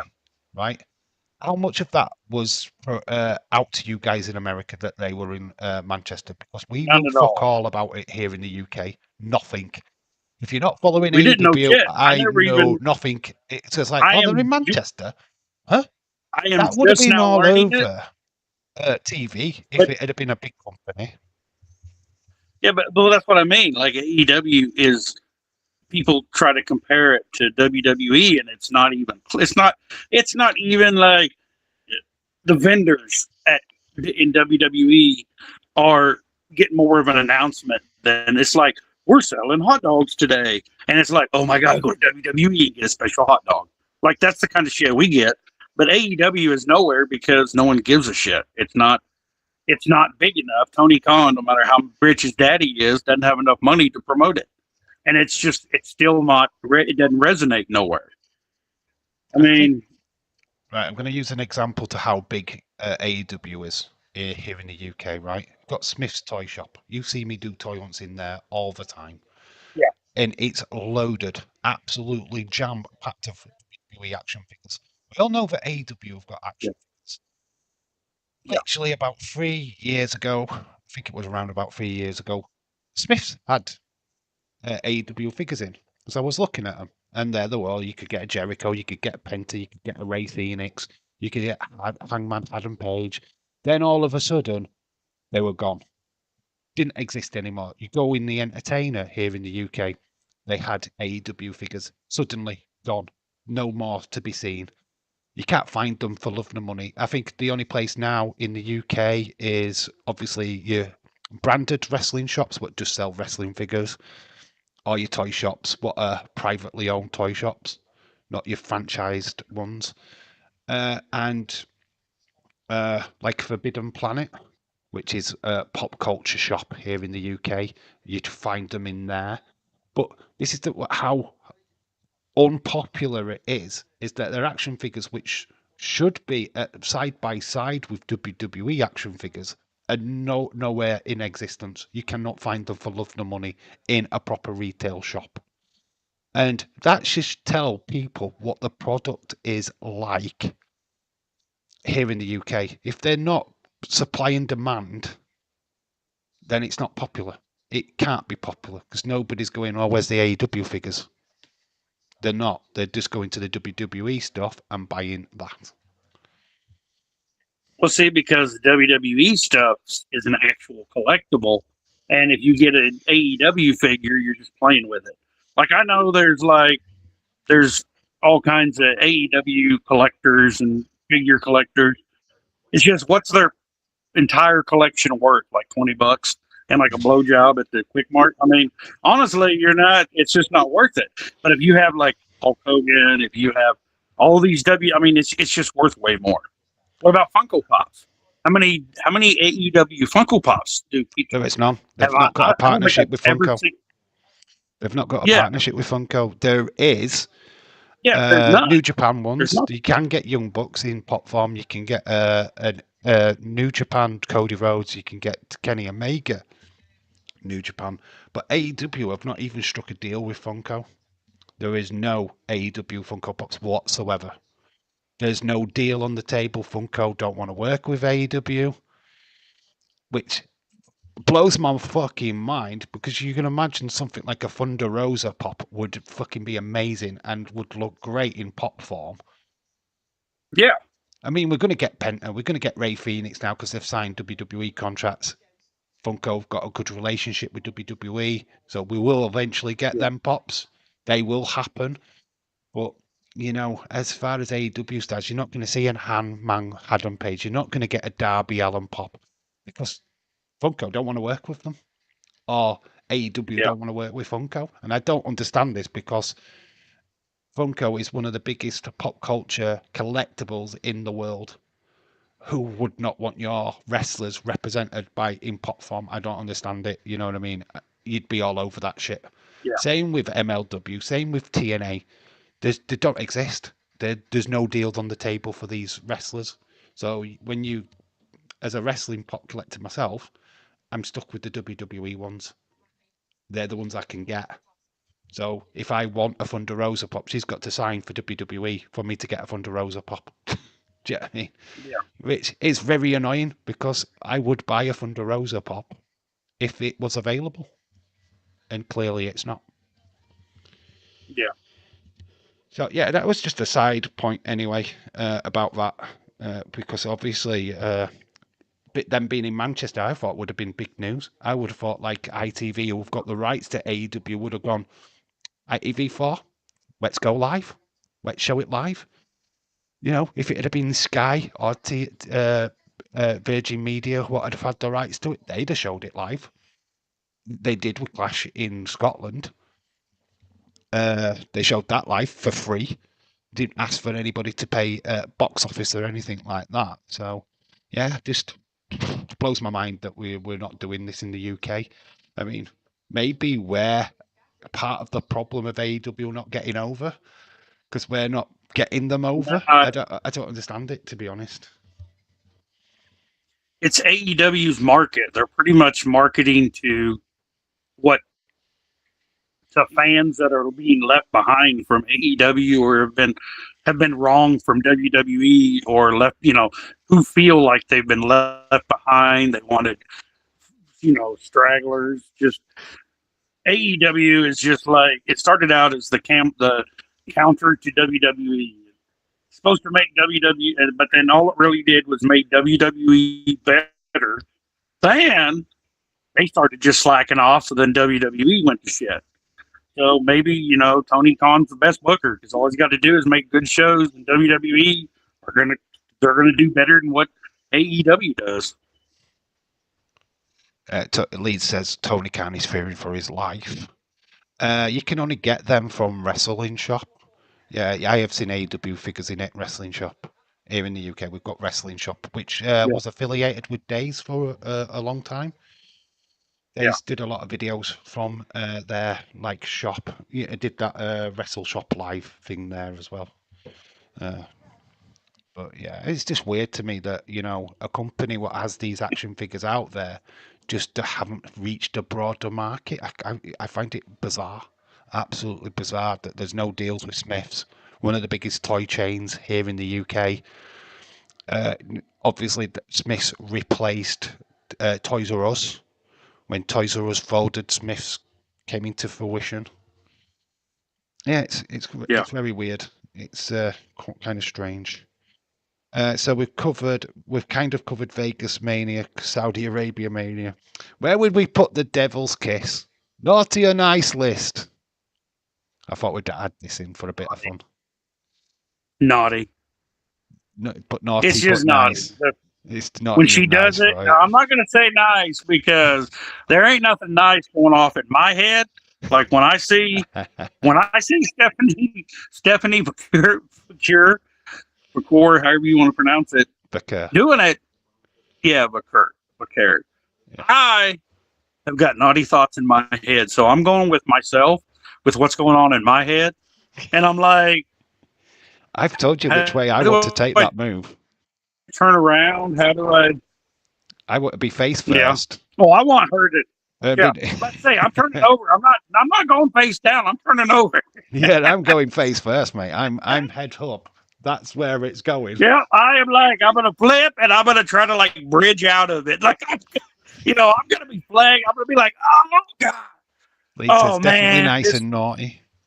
Oh, very naughty. The very naughty list, says James. The very naughty list. Yeah.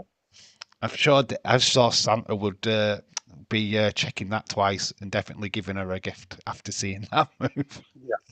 He's not going to miss her off the list. Yeah. What about Obafemi? Where do you place him? I think he's had a fantastic year. I can't wait to see him on the main roster. Oba has done everything he's been asked to do, and he's excelled. He's entertained us. He's entertained me. He's a big ass deal because he's now a meme on TikTok. There are people doing his walk to the music on TikTok. He's become a trend out of absolutely nowhere. Yeah. Doing the arm movements. It's cool, and I think that's the fresh air that something like SmackDown needs in 2026. Somebody as big and foreboding as him. Certainly we saw how good he looked against Cody. I mean, going back to that point where I think he'd be a perfect rival for Cody for a while. Certainly just move Cody away from the same faces that he faces every single week in, week out. It'd be nice to do a proper feud between them. And I think he'd, like Cynthia says, having feud with Jacob Fatu. He could even have his own feud against the MFTs. Seeing him, or even the Wyatts, seeing him take on all the Wyatts, have to beat them all. I completely agree. Yeah, I'd be totally down for them kind of angles. Yeah. You can take Obafemi and put him on the main roster, and he can run the gauntlet. I mean, that guy, as long as he's still.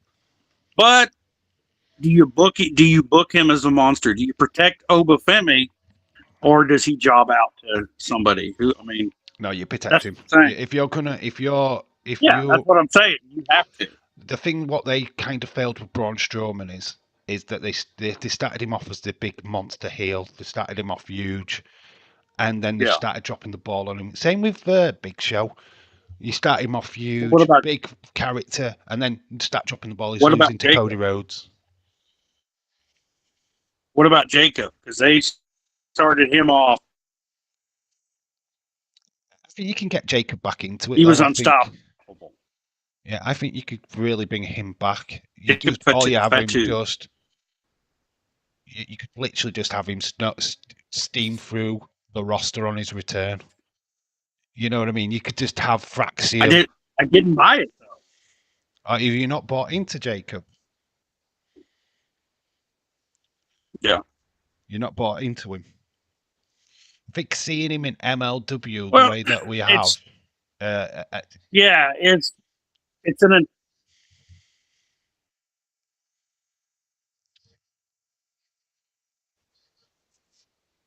well, it's the intelligence, like his, you know, you still got to have that mental IQ. You got to have that ring awareness.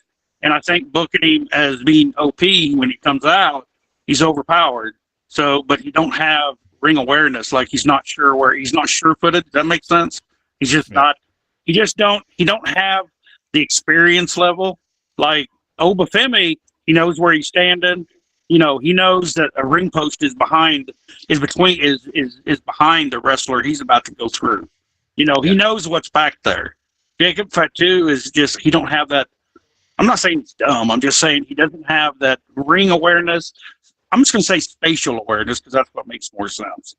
You know, what's around you, what's behind the person, what's to the side, you know. yeah. Just And to counteract Obafemi, that, that's part of what makes him so good is I you think know, that's he a part of knows. his act, though. I think that's a part of his appeal that he's not bothered what's there. He's going after the person, no matter Yeah, what's the obstacle. I get you.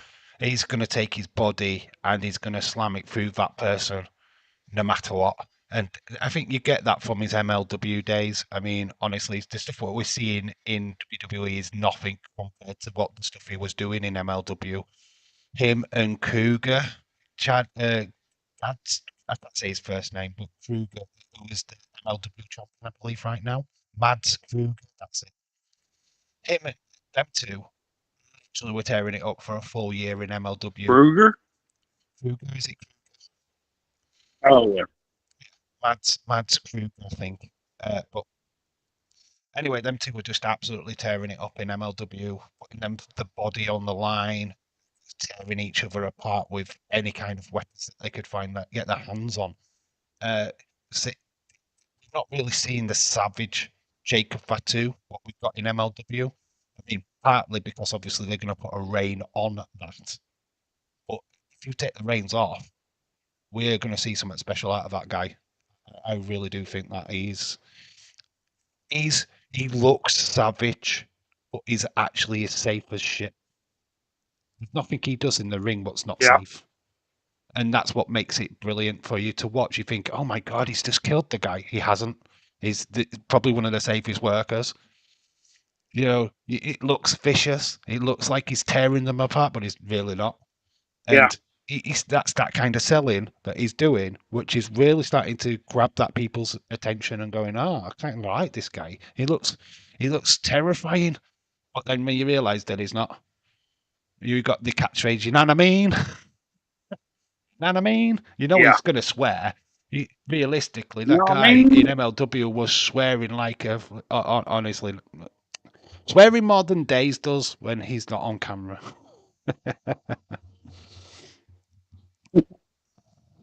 What's your predictions for the Royal Rumble in Saudi Arabia?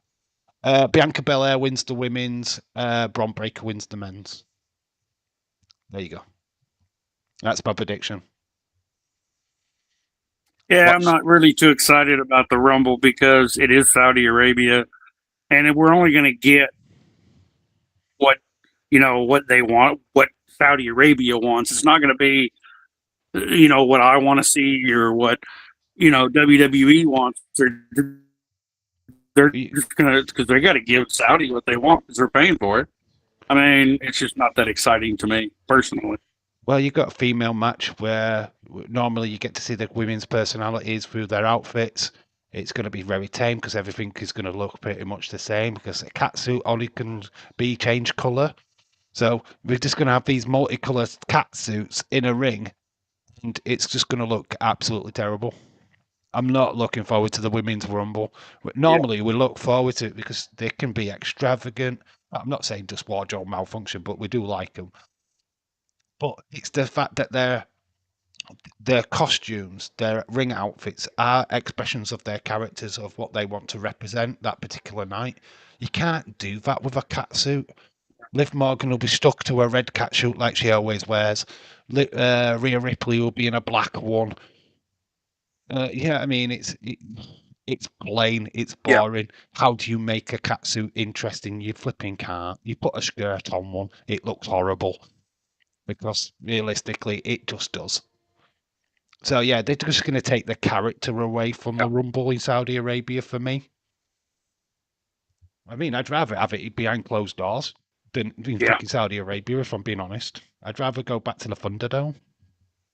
At least the women can be themselves with no I don't restriction. want to go back to the. We don't.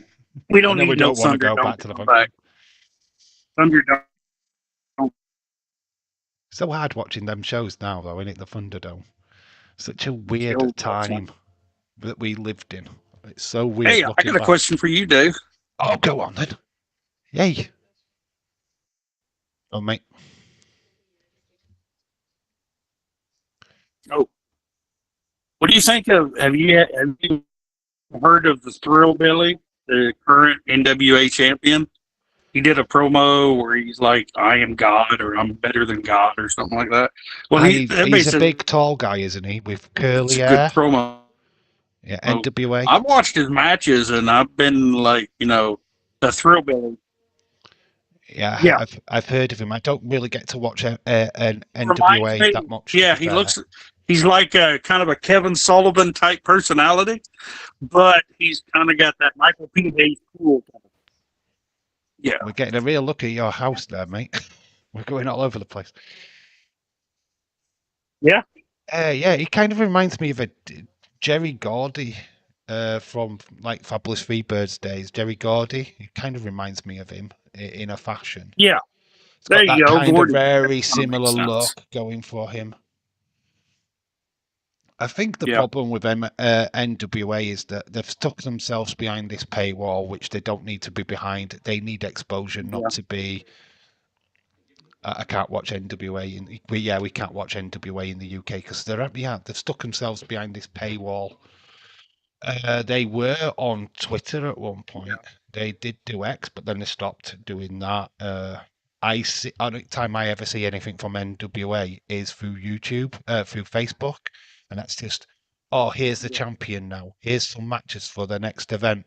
We just get no footage whatsoever. Yeah, they don't show it here now, says James. yeah, So yeah, we're stuck. We get little bits clips of wrestlers from their show from time to time.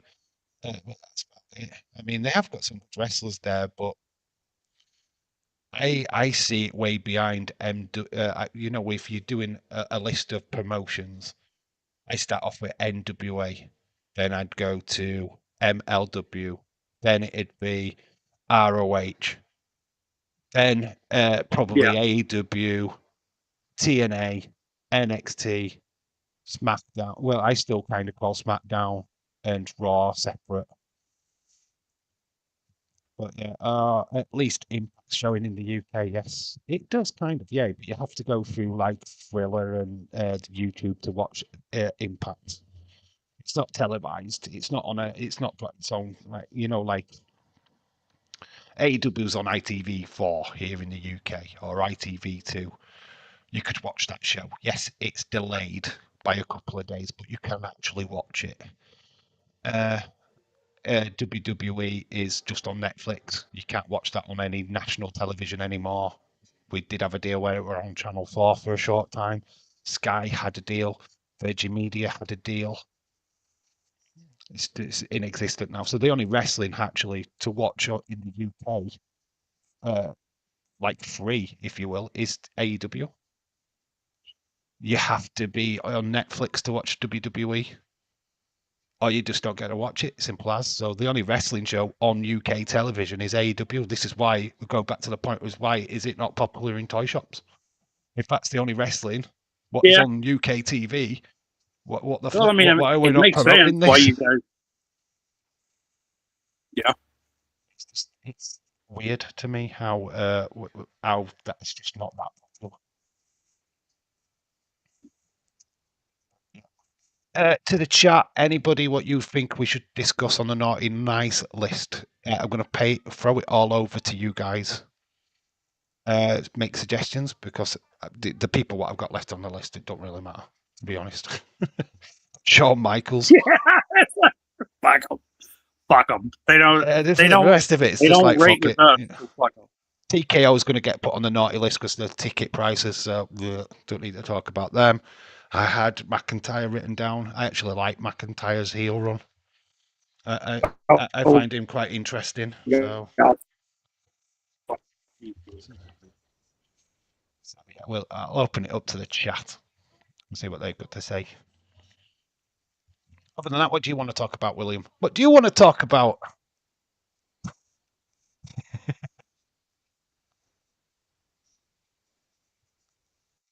Delay.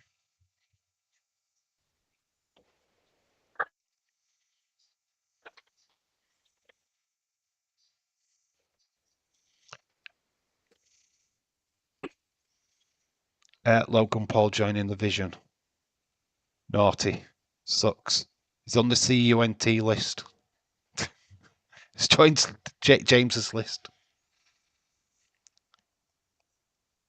What's your thoughts on Logan Paul? On my nice list. You're going to put Logan Paul on the nice list? Oh, he sucks. No, I was going to say you can't put him on the nice list. Yeah, I'll put him on the nice list.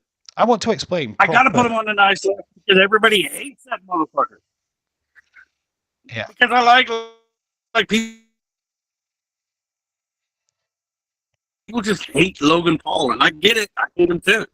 But I got to put him on the nice list because, it's just because, he's going to be on the naughty list, but I'm putting him on the nice list. He's the funniest. I mean, he makes everybody miserable, and I mean, you got to respect that. You seen the footage, right? This is open to everybody. Got to respect someone that. Yeah. If you've seen the footage online at Chelsea Green with Maxine Dupree, Logan Paul's trying to be all clever with them backstage. And he goes, "Oh, what makes a real wrestler?" He's saying it to Maxine Dupree, right? Because everybody hates Maxine Dupree, right? So she turns around and Chelsea, what can you answer this? And she goes, "You're not a real wrestler." Go on, mate. No, I was just saying. Everybody loves Chelsea Green, and she's so great. And she's like, she cooked him. She proper cooks him because he goes on about, I've been on Monday Night Raw for the last 4 weeks, and she goes, "Excuse me, I'm a double champion on SmackDown. I've been busy where he goes, where have you been on Raw? Where I've been on for the last 4 weeks because I've been busy being a double champ."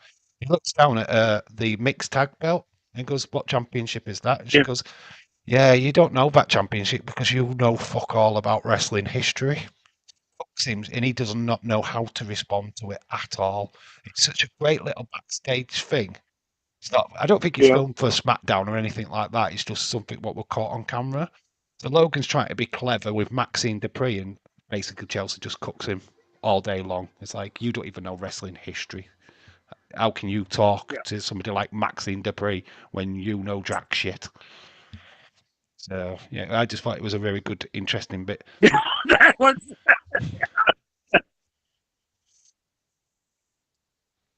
I'm a better wrestler. Fucking hell, no. I digress on that one. I can't wrestle for shit, and I put my hands up. I am not a wrestler. Yeah, I could do a headlock, but then they'd probably counter that headlock with another headlock, and then I'd be screwed.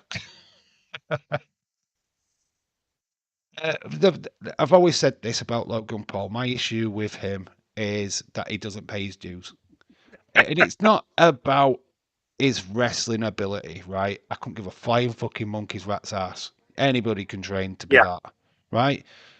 I could go into wrestling and train for a year and then go, "Oh, I'm a wrestler." It's not that I'm bothered about, right? It's not the training. It's not that. Maxine Dupree is doing the same amount of training as Logan Paul is. She's putting in the work. That's why she's got the IC championship. So people just need to get off her fucking case. She is literally working her ass off. My issue with Logan Paul is, where the fuck is he at these house shows? Where is he when it comes to WWE being in the UK? Where is he at Newcastle? Where is he when they go to Manchester? Where is he when they go to Brussels? He's nowhere Yeah. to be fucking seen. Where the other guys on the roster, your JD McDonough's, your Damian Priest, are on the Logan Paul fucking stopped. port bus. They're doing the mileage, they're doing the work, they're doing the meet and greets, they're interacting with the fans, while Logan sat in his fucking mansion doing fuck all. That's my issue with Logan Paul. Where is the craft? He can show up, he can do jumps off of fucking buildings, he could do whatever he fucking well likes, but when it comes to paying it back to the fans, he does fuck all. He does fuck all.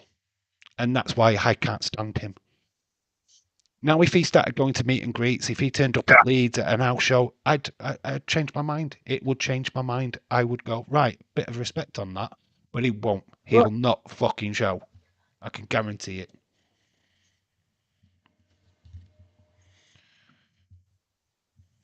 I finished. The thing, this is where we disagree a little bit because, I mean, Logan Paul's done the work. He's made himself on like YouTube or TikTok, whatever, so he's done the work. It's just not in wrestling, but he's done the Yeah, work. that's not the He's same gotten to ballpark, where though, he is it? is I on don't social think that's the media, same. on TikTok. I mean, I'm not going to sit here and say, because that's what, he's made himself. But that doesn't make him a wrestler. I mean, that's the whole point. Yeah, It's the graft of celebrities getting wrestling. in and taking spots of wrestlers and taking up creative and stuff. And I like wrestling. I don't give a shit about TikTok or YouTube or whatever they're doing, whatever he's doing. Don't give it. I mean, I enjoyed his brother getting his ass whipped last night. That was just great. I can't say it enough. I mean, jaw broken in 2 places. I mean, what a loser. Yeah, but Anthony Joshua was just playing with I mean, him. look at my jaw. You hit me in the jaw, I'm gonna fuck you up. You hit me with a cool. You know Yeah, what? and like you just seen it. I mean, you got a guy smiling who's like, and Joshua pulled his punches the whole time. Well, yeah, because he was You paid. can He's see it. paid to do Like so. he cracked him. Yeah, He was yeah. paid to So do he's like, so. oh shit, I hit this. I hit this jackass too fucking hard. He's doing. Why do you He's think we like, got to the fuck sixth it. round? That wasn't a. I'm gonna come get you. That was a. Oh shit! And you can see it in Joshua's face. Oh, sorry, my bad. I didn't mean to hit you like that. It's just It's Jesus fake. Christ. That kind of boxing is It's, completely fake. It is worse than WWE yeah, for how fake it is, to be honest. yeah. Joshua could have ended that in the first round easy. One punch would have just done Well, enough. yeah. Because Jake Paul hit him full force. Joshua just literally just shook it off. You were like, is that it? That your best Yeah, he's shot? like, Is that the your fuck is best that? shot? You haven't even done anything to me. Well, You've not caused a mark. You've done I nothing. will say one thing. There's a reason there's weight classes, and it's not because the bigger guy's always going to win. It's the fact that bigger guys hit harder. Bigger guys, small guys hit hard too, but you're just not gonna. I mean, you take Manny Pacquiao and put him in there again, like fucking Mike Tyson in his prime. That ain't gonna happen. Mike Tyson's gonna kill him. Like it's Yeah, just, that's when that's you why there's throw weight. these dream matches up, so you can put like Floyd Mayweather with Tyson, just because you can now, because this flipping Jake Paul bollocks has just opened this door to this fantasy boxing matches. What would happen if the little guy takes on the big guy? And this is what WWE have done. Vince's motto was always that the little guy versus the big guy, who wins? And that's how he used to book his Mm-hmm. promotion. And that's all that Jake Paul, Logan Paul are doing with the boxing is little guy versus big guy, the Mm-hmm. professional versus the non-professional. I still don't see Jake Paul as a professional boxer. No way, shape or But form. it didn't He's come out that way last going time. up against fucking old UFC Yeah, stars does not make you a boxer. I'm sorry, it just does not. God, I sounded like Donald oh, Trump then. Truth facts. It does not. We've got a question from Leeds. Who will be the breakout star in WWE in 2026? Dave William. I think for Leeds. Yeah, Leeds. This is a question for Leeds from Leeds. Who's going to be breakout star? I'm not going to say this the obvious name because we've already touched Yeah. on her already. I'm not Bailey going to keep going. Humphreys from LFG. She's in NXT training still. You know what? I've not seen her, I'm right? going Because we Bailey don't Humphreys. get to see her. We don't get to see LFG here in the UK. Yeah, we know. We get no televised bit. It's not on YouTube. It's not on nothing. We get to see nothing. So these stars what come from that show, Jasper Troy. Yeah. When he came onto NXT, it was like, who the fuck's this guy? Siler Yeah. Hill. What we're seeing now, We we've see got him on no connection. A&E. We've got no connection with them because we don't get to see LFG here in the UK. We don't get to watch. So once we Look at see them in Shiloh NXT, Hill. He's basic. I can't do Shiloh Hill because he's just doing the same thing Bo Dallas did with Bo Eve and stuff. I mean, he's just a nut job that's doing the same thing that it's exact same shit.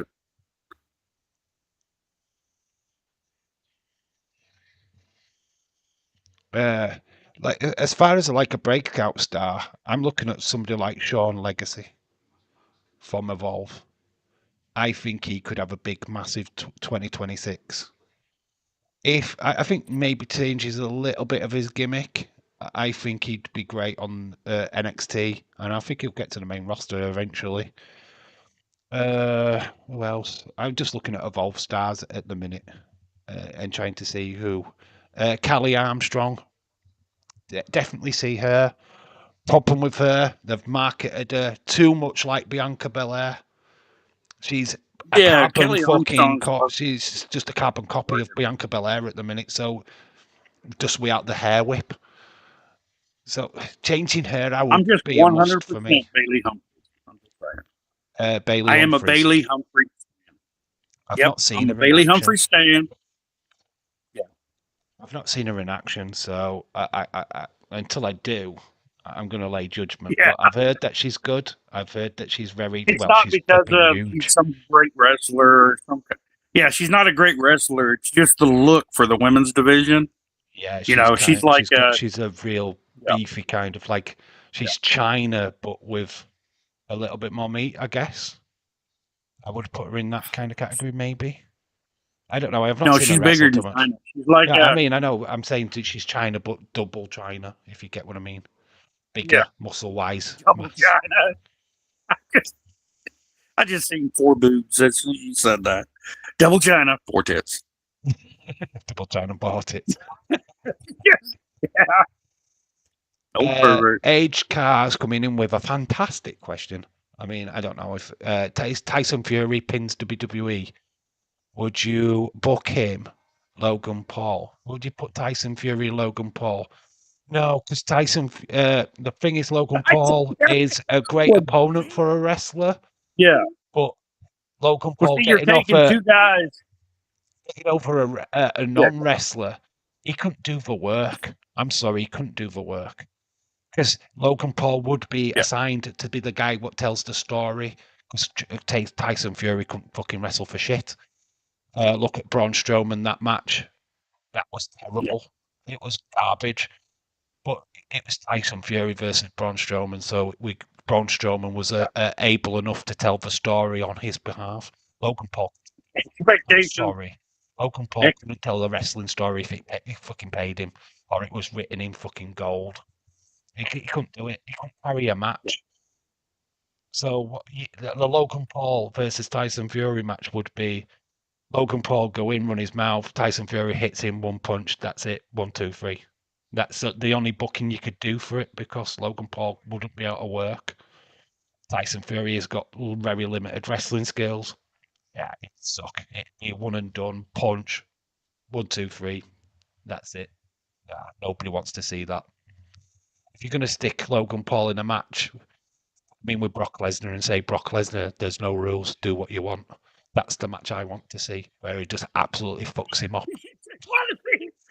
You just want to see Logan Paul just laying there. What did he say? There you go, man. I mean, I'd pay for that. I think that's a match for WrestleMania, just seeing Logan Paul get absolutely fucked up by Brock Lesnar. I think, yeah, that'd be a fucking right match. Next week, William Hensey. William Hensey's Peterbilt versus Logan Paul. semi-truck boxing. I mean, that's like what you want to say. That's me grabbing gears and gearing up and just run his ass over. What is It's it? like Bare it knuckle makes that boxing. fun. That's what we want. Bare knuckle Yeah. boxing Yeah. with Brock Lesnar. This podcast is the best wrestling podcast ever. I doubt it, but it's nice to hear it. Yeah. I'm sure there's better ones out there. It's nice to talk about wrestling, though. I think some of the others do Yeah. veer off a little bit, but we've kind of stayed Yeah. online, which is good. Would you be, who would be the breakouts tag team of 2026? It's hard to say on the tag teams, though. Usos come back together. I'm going Usos. If they do bring the Usos back together, They are back it's together, Usos. apparently. The spoiler, there is Yeah, a match that's what- for Monday Night yeah, Raw where yeah. they're taking on Mhm. AJ Styles and Dragon Lee. I don't know the result, but that's their second match together. So it looks like they're doing the Usos again, to be quite honest with you. Like I Yeah. said, it's a failed experiment. So, Jay being on his own, and they've not really got much for Jimmy, so it just makes sense putting them back together, to be honest. And we're constantly complaining as wrestling fans that they don't do nothing with the tag titles. Hey, they're doing something, so let's just get on board with it and enjoy it. Yep. Do you know what I mean? The 3-hour show for SmackDown from the 3rd of January or 2nd of January US. That obviously that extra hour could be dedicated to tag team wrestling. I mean, you've got some brilliant tag teams there, Multi City Machine Guns.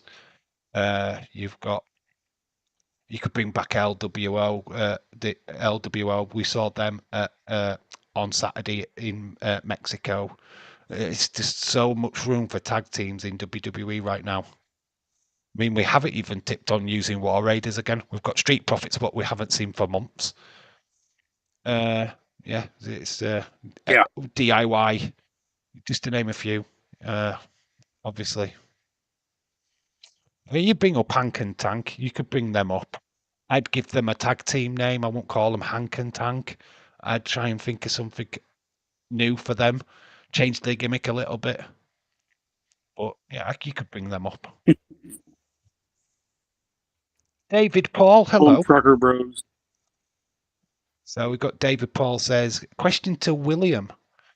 I know it's off top. Oh, God, it's an American football one. Do I let you answer? Yep.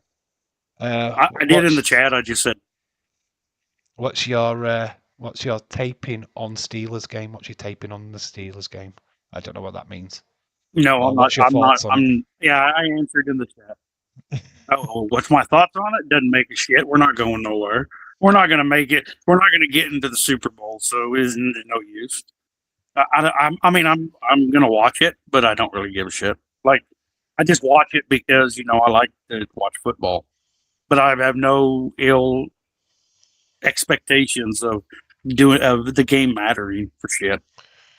It's kind of like watching a Liverpool or a Man United. You know they're going to lose, but you're still going to watch it because, well, you like it. That's just football. It's it's Yep. you know what I mean. It's you watch a sport because there's that competitive nature to it, and you don't really care what the outcome is because it doesn't. You know what I mean. It doesn't really matter. I get where you're coming from.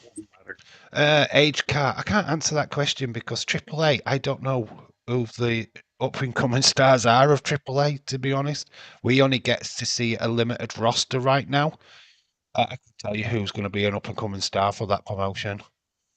I honestly couldn't answer that question. I tell you, I like the against the Wyatts last night. The Psycho Circus was pretty good, and they actually went over on the Wyatt. So that's. I mean, when we're talking about a breakout, cool. Like honestly, the Psycho Circus, a bunch of clowns.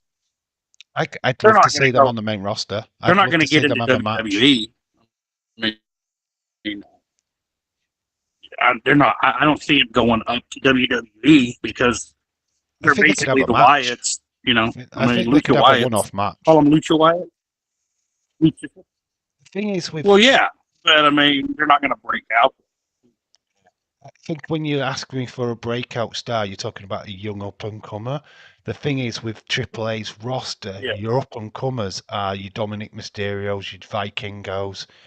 Laredo Kid's been around for fucking years, so he's not a breakout star. He's already broke out.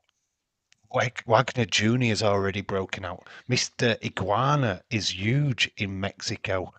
So they're not breakout Yeah. stars. They've already broken. I mean, you'd have to go deeper into it. And Okay. who are the people what Fucking we don't broken. see weekly? Broke dicks, sons of bitches, they're all gone. Oh, I'm sorry. Go ahead. You're right. You're right. You can talk. Oh no, I was just saying. You were like they're broke. I was like, yep, they're already broken. You kind of So chuckled Octagon a little bit, and I Junior, was La like, yeah, Parca. they're already broken. They're broke. What? La Parca's probably the Oh, one what I'd look at because I that's a still young think guy. Lamarcus can be toy drop. Yeah, La Parca could be the one because, to be quite honest with you, he's still a young lad under that off costume. He's not the original La Parca. There's been about 3 or 4 La Parcas over the years. Yeah, but And he's okay, just like the new regen of La Parca. So, okay. yeah, Look at Laparca. You know what's weird though? You look at Laparca, and then look at we see pictures of Tommy Toy Travels. You can see his beard. You can see through some of. I honestly, and I'm not just making it up. I think Tommy Toy Travels is Laparca. I mean, if you look at his body type, the tall, lanky, and the way he moves around that ring, like he puts his legs up and amazing. looks kind of hanky. Amazing. I'm like, oh my god. We've got breaking news. We have got an exclusive I'm just here saying, on the Two yeah, Screw Job One podcast. We've got an I exclusive. know Tommy it has Toy to be. Travels is La Parca. It's Laparca. Mate, Yeah, mate, I've said it, and yes, mate, I totally believe you. I'm down. I can believe it. yeah, My gosh. That makes Web better than you think, guys. He might like musicals, but we yeah, now know why. Because he throws in his wicked performances in Triple A. yeah. Mate, mate. Think about it, and look at Laparca, and look at he's got the costume, and just saying. Oh, it would be so funny if on Web Tommy turns up in a La Parker mask. I would Yeah. watch that. I would actually just Oh, hey love that. guys, what's going on? Yeah. Hey guys, what's going on? Hey, I was he's just trying learning on this Spanish. match. He's learning Spanish. So, it's all I there. It know. fits in. It fits in. He's learning I Spanish. know. He's getting there. Then I do love it. he's gonna because does Laparca talk? Like I've never heard him. Laparca don't talk No, because I he's don't. learning Spanish. They don't. Be interesting to like James Chadwick in the chat. Who's going to be the breakout star from the indies? This is kind of like stuff that I'm not really up on. Is the independent wrestling in America? Who is the big talking? Who's the talking point of the indie scene right now? I'm not talking about Karrion Kross. I'm not talking about Matt Cardona. We know they're huge names. I'd like to know what the buzz is Yeah. in the independent scene right now. Who's the top guy other than the big names? Yeah. I mean, I don't know. I don't know if there really is. I don't really watch enough of. Yeah. We don't get it here in the UK. I see bits and bats on YouTube from time to time, but not nothing. Yeah. You know what I mean? You see them now and I again don't get a know if little I bit was of. to say, Oh, I would have said Hammerstone like 2 years ago. Yeah. You could But shout out to Hammerstone just kind of he's just falling out. I think he's lost a bit There's of his still mass guys working. appeal, to be honest. Who was the guy? Richard? Yeah, that's what I meant. And Hammerstone was kind of low. There was the guy who had cancer in MLW. He was, I can't remember his name fully, but he was quite good. Something Richard something. Well, there's like Richard Love Holiday. That's it. Richard Love Holiday. Doug blocked me, by the way. Who's that? Yeah, Richard Holiday. Richard Holiday. He's really good. Who's Love Doug? Oh, Love Doug. I know who Love Doug is. Yeah, he's teams with Little Mean Kathleen. Fucking blocked me. He blocked you. Yeah, he get this. he teams up with Little Mean Kathleen. Well, see, first they had like where he was with Becky or Becca, whatever her name is, yeah, who's I've still heard in of it. MLW. Yeah. Yeah. Well, see, Love Dog went to, and then he blocked me because they're in the Indies doing like in the Northeast again. So because LMK has me blocked, he blocked me. So I was like, "Fuck you, Love Dog. You fucking suck." Anyways, yeah, enough about that. Love Doug actually got on WWE TV, didn't he? Like, At one point. yeah, it's like you're a piece of shit. You walk around with hearts, man. You little Jimmy Hart rip off little motherfucker. How dare you block me? Beat his ass. Oh my gosh, real heat. You cut a promo, William Ency cut a promo on that ass. We're getting booked for an independent show. Dick Love Doug. We hate Love Doug. We've got no love. We've got no love for Doug. We've got no love for Doug. Love Doug. No love for Doug. Yeah. No love. No love for Well, Doug. it's all LMK. She's attracted to me, and she can't, handle the that much attract. Like it's just, I'm so manly that she just looks at me and she's like, what is it can't she control needs? herself. And just a question: what is it does she need to do to break it? Because I feel like she's been on the independent scene. Well, she has all her career. She's had a few spots LMK? yeah. She's had a few spots on Dark in AEW, but she's never transcended. She's never moved away from the lesser shows. You know what I mean? There's nobody looking at her from WWE. There's nobody looking at her from AEW. I'm surprised that TNA haven't looked into her. She fucking blocked me, Dave. She fucking blocked me. So it's like, fuck you, LMK. And you can't block me, William motherfucking Hensey, and expect to get anywhere in life. Like, fuck you, Are you my gateway? If she was to unblock are you my gateway to meet Bailey? Sky would be the limit. What's that? Are you my gateway to meet Bailey? Are you my booker? Are you going to get me to meet Bailey? Oh, mate, I'm down. I don't think Bailey... You're comparing Bailey to LMK. I don't know if that's, No, I'm not comparing. I'm just saying, if you can block Emma... If Bailey shows up, Dave, I will, yeah. I'm just saying, I get a hold of Bailey, if you're stopping her career, her. What would you do for my career? Yeah. That's what I'm looking at. I'm just like, am I going to get a fast track here? Yeah. Imagine the meeting of me meeting Bailey. That would be the hugest thing on this channel would ever see. My fiber of my being is anti-LMK. I'm going to say that would be the pinnacle of this channel. So, you never know who I run into. So if I'd run into her like somewhere, I'd be like, I want you to check out my mate, Davey. Well, I mean, I can do that. I mean, I'm everywhere. It doesn't matter if you put, honestly, who wants to meet Dave in real life? Well, this Tuesday. Out of curiosity, I mean, you've got more chance of meeting wrestlers in airports and stuff like that, just doing your everyday life. Oh, yeah. If you do, whoever it is, as long as they're, a wrestler, just point them in this direction. I would love that. I would love to just have a random wrestler pop up in the chat and just go, hey, I wrestled for blah, blah, blah.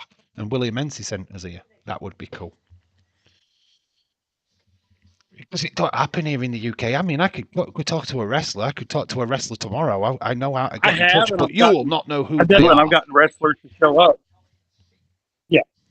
Well, see, the UK wrestling scene, you guys won't even. When I talk to a wrestler, or if I talk to someone who is famous, if you talk to them like, "Oh my God," and you act like a dork, they're not going to talk to you. They don't want to talk to you. Talking to someone in an airport, unless they talk to you, like. I feel like if I'm sitting somewhere and if a wrestler or some famous person comes up to me, then, I'll talk to them. But I'm not going to go walk over to them and go, oh my God, you're Bailey. Yeah. It's like, I understand well, no, it's not that. It's like. That's just being polite, isn't it? I'm a fan. Well, yeah, but also I'm a wrestling fan. So technically I pay their bills and they perform for me. I don't perform for them. So they should come to me and want to take my picture. They should want to know what I got, what I feel, because guess what? I'm a fan. Even though I'm one person, I represent all fans. We all represent each other. So they should be, wanting autographs from all of us. That's just this is it, guys. We've hit a great point. Wrestlers should be asking for our autographs. They should be pestering us in airports. They should be hunting our autographs, coming to our meet and Yep. greets. Oh, mate, this is a Yeah. new world to me. They should come out giddy with their little autograph notebook. Yeah. It's a new world. They Honestly, should to be the buying thing. my merch. Just imagine it. Yeah. To my Imagine merch Asuka coming up stand. and just going like, "Oh my god! Oh my god! Oh my god! You're your name's Bob and you clean the shitters. Oh yeah! Let me get your autograph. I mean that's the way wrestlers should be when they come You're the off. guy what Like, puked hey, on. You're the guy what puked on my shoes last week. Oh my gosh. Dave, ask Rob Van Dam to show up in your yeah, chat. hey William, Yeah, Rob Van Dam's yeah, not going to show up in you're the the guy chat. who blew his nuts all over my picture last week. I mean, yeah, I've Age Card just thinks I've got random Rob wrestlers' Van phone Dam will show numbers. up Yeah, I'll anywhere. just get in touch Tell with him Rob like a Van bum. Dam. Oh, he's not going to rap him, mate. Yeah, we'll just call up Rob Van Dam and say, I'll "Hey, just get the buddy, Undertaker. you want to Well- come show up? I got like I mean, how you going to get? You gonna give him an ounce of weed, or like have him come over? I mean, Yeah, I'll just give him a full plant. honestly, those wrestlers really don't give a shit like outside of the ring, or if it's if they're paid to do it. Most wrestlers are paid. Like you have to pay if you want to see them. It doesn't matter where it is. Like yeah, like you have to pay to see. If you go to a show, you got to pay to get your picture with somebody. Oh, yeah. So like different people. Yeah, I mean that's not. A lot of people think they go and they get like free. No, nothing's free. You pay for it. No, you when you That's like Con Man. it's If he the gets same. his picture with such and such, or Weezy Blonde gets their picture, they're paying. Oh yeah, Yeah. they pay premium tickets. They pay a VIP ticket. It's not. Yeah. They're paying a VIP price. They're not paying common person price. Yeah. You know what I mean. You look at Now I Green will Shirt say, guy. if you go to He pays. Yeah. He pays the top price. He's paying £4,000, $4,000 every time he Yeah. goes to a show. He's paying the top, whatever the top is. He's paying. Do you know what I mean? And must be so well. I've heard so many rumors about Green Shirt guy. It's unreal. I mean, they have dispelled the Yeah. fact that he got injured by a wrestler and that he's owed these free tickets. That's not true. But he is ahead, from what I've heard, of their fan club. So, like memberships, fan clubs and stuff. He's one of the main guys from years ago. Helped start the fan clubs and stuff like that. So he's big. It's kind of an unofficial ambassador of WWE. And I think Trinidad Flag Guy's the same. I think there's a lad and his mum what go to the shows. What Days calls Jesus and his mum. There's Brock Lesnar. Yeah, he used to like call him that. Jesus and his mum back in the day. They used to be at the NXT show. They're still there now. You can still see him in the background. Just like Brock Lesnar guy.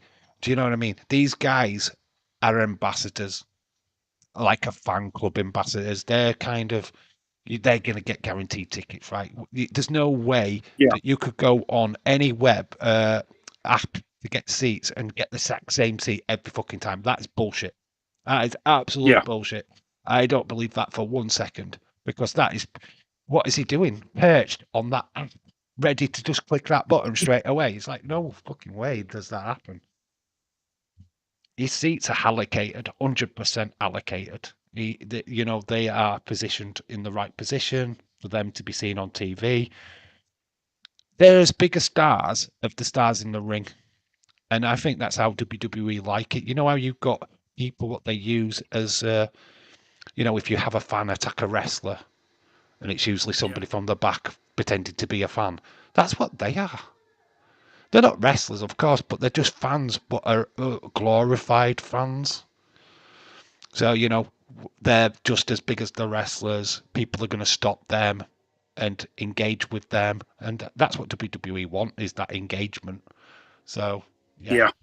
I think they're unofficial ambassadors of WWE.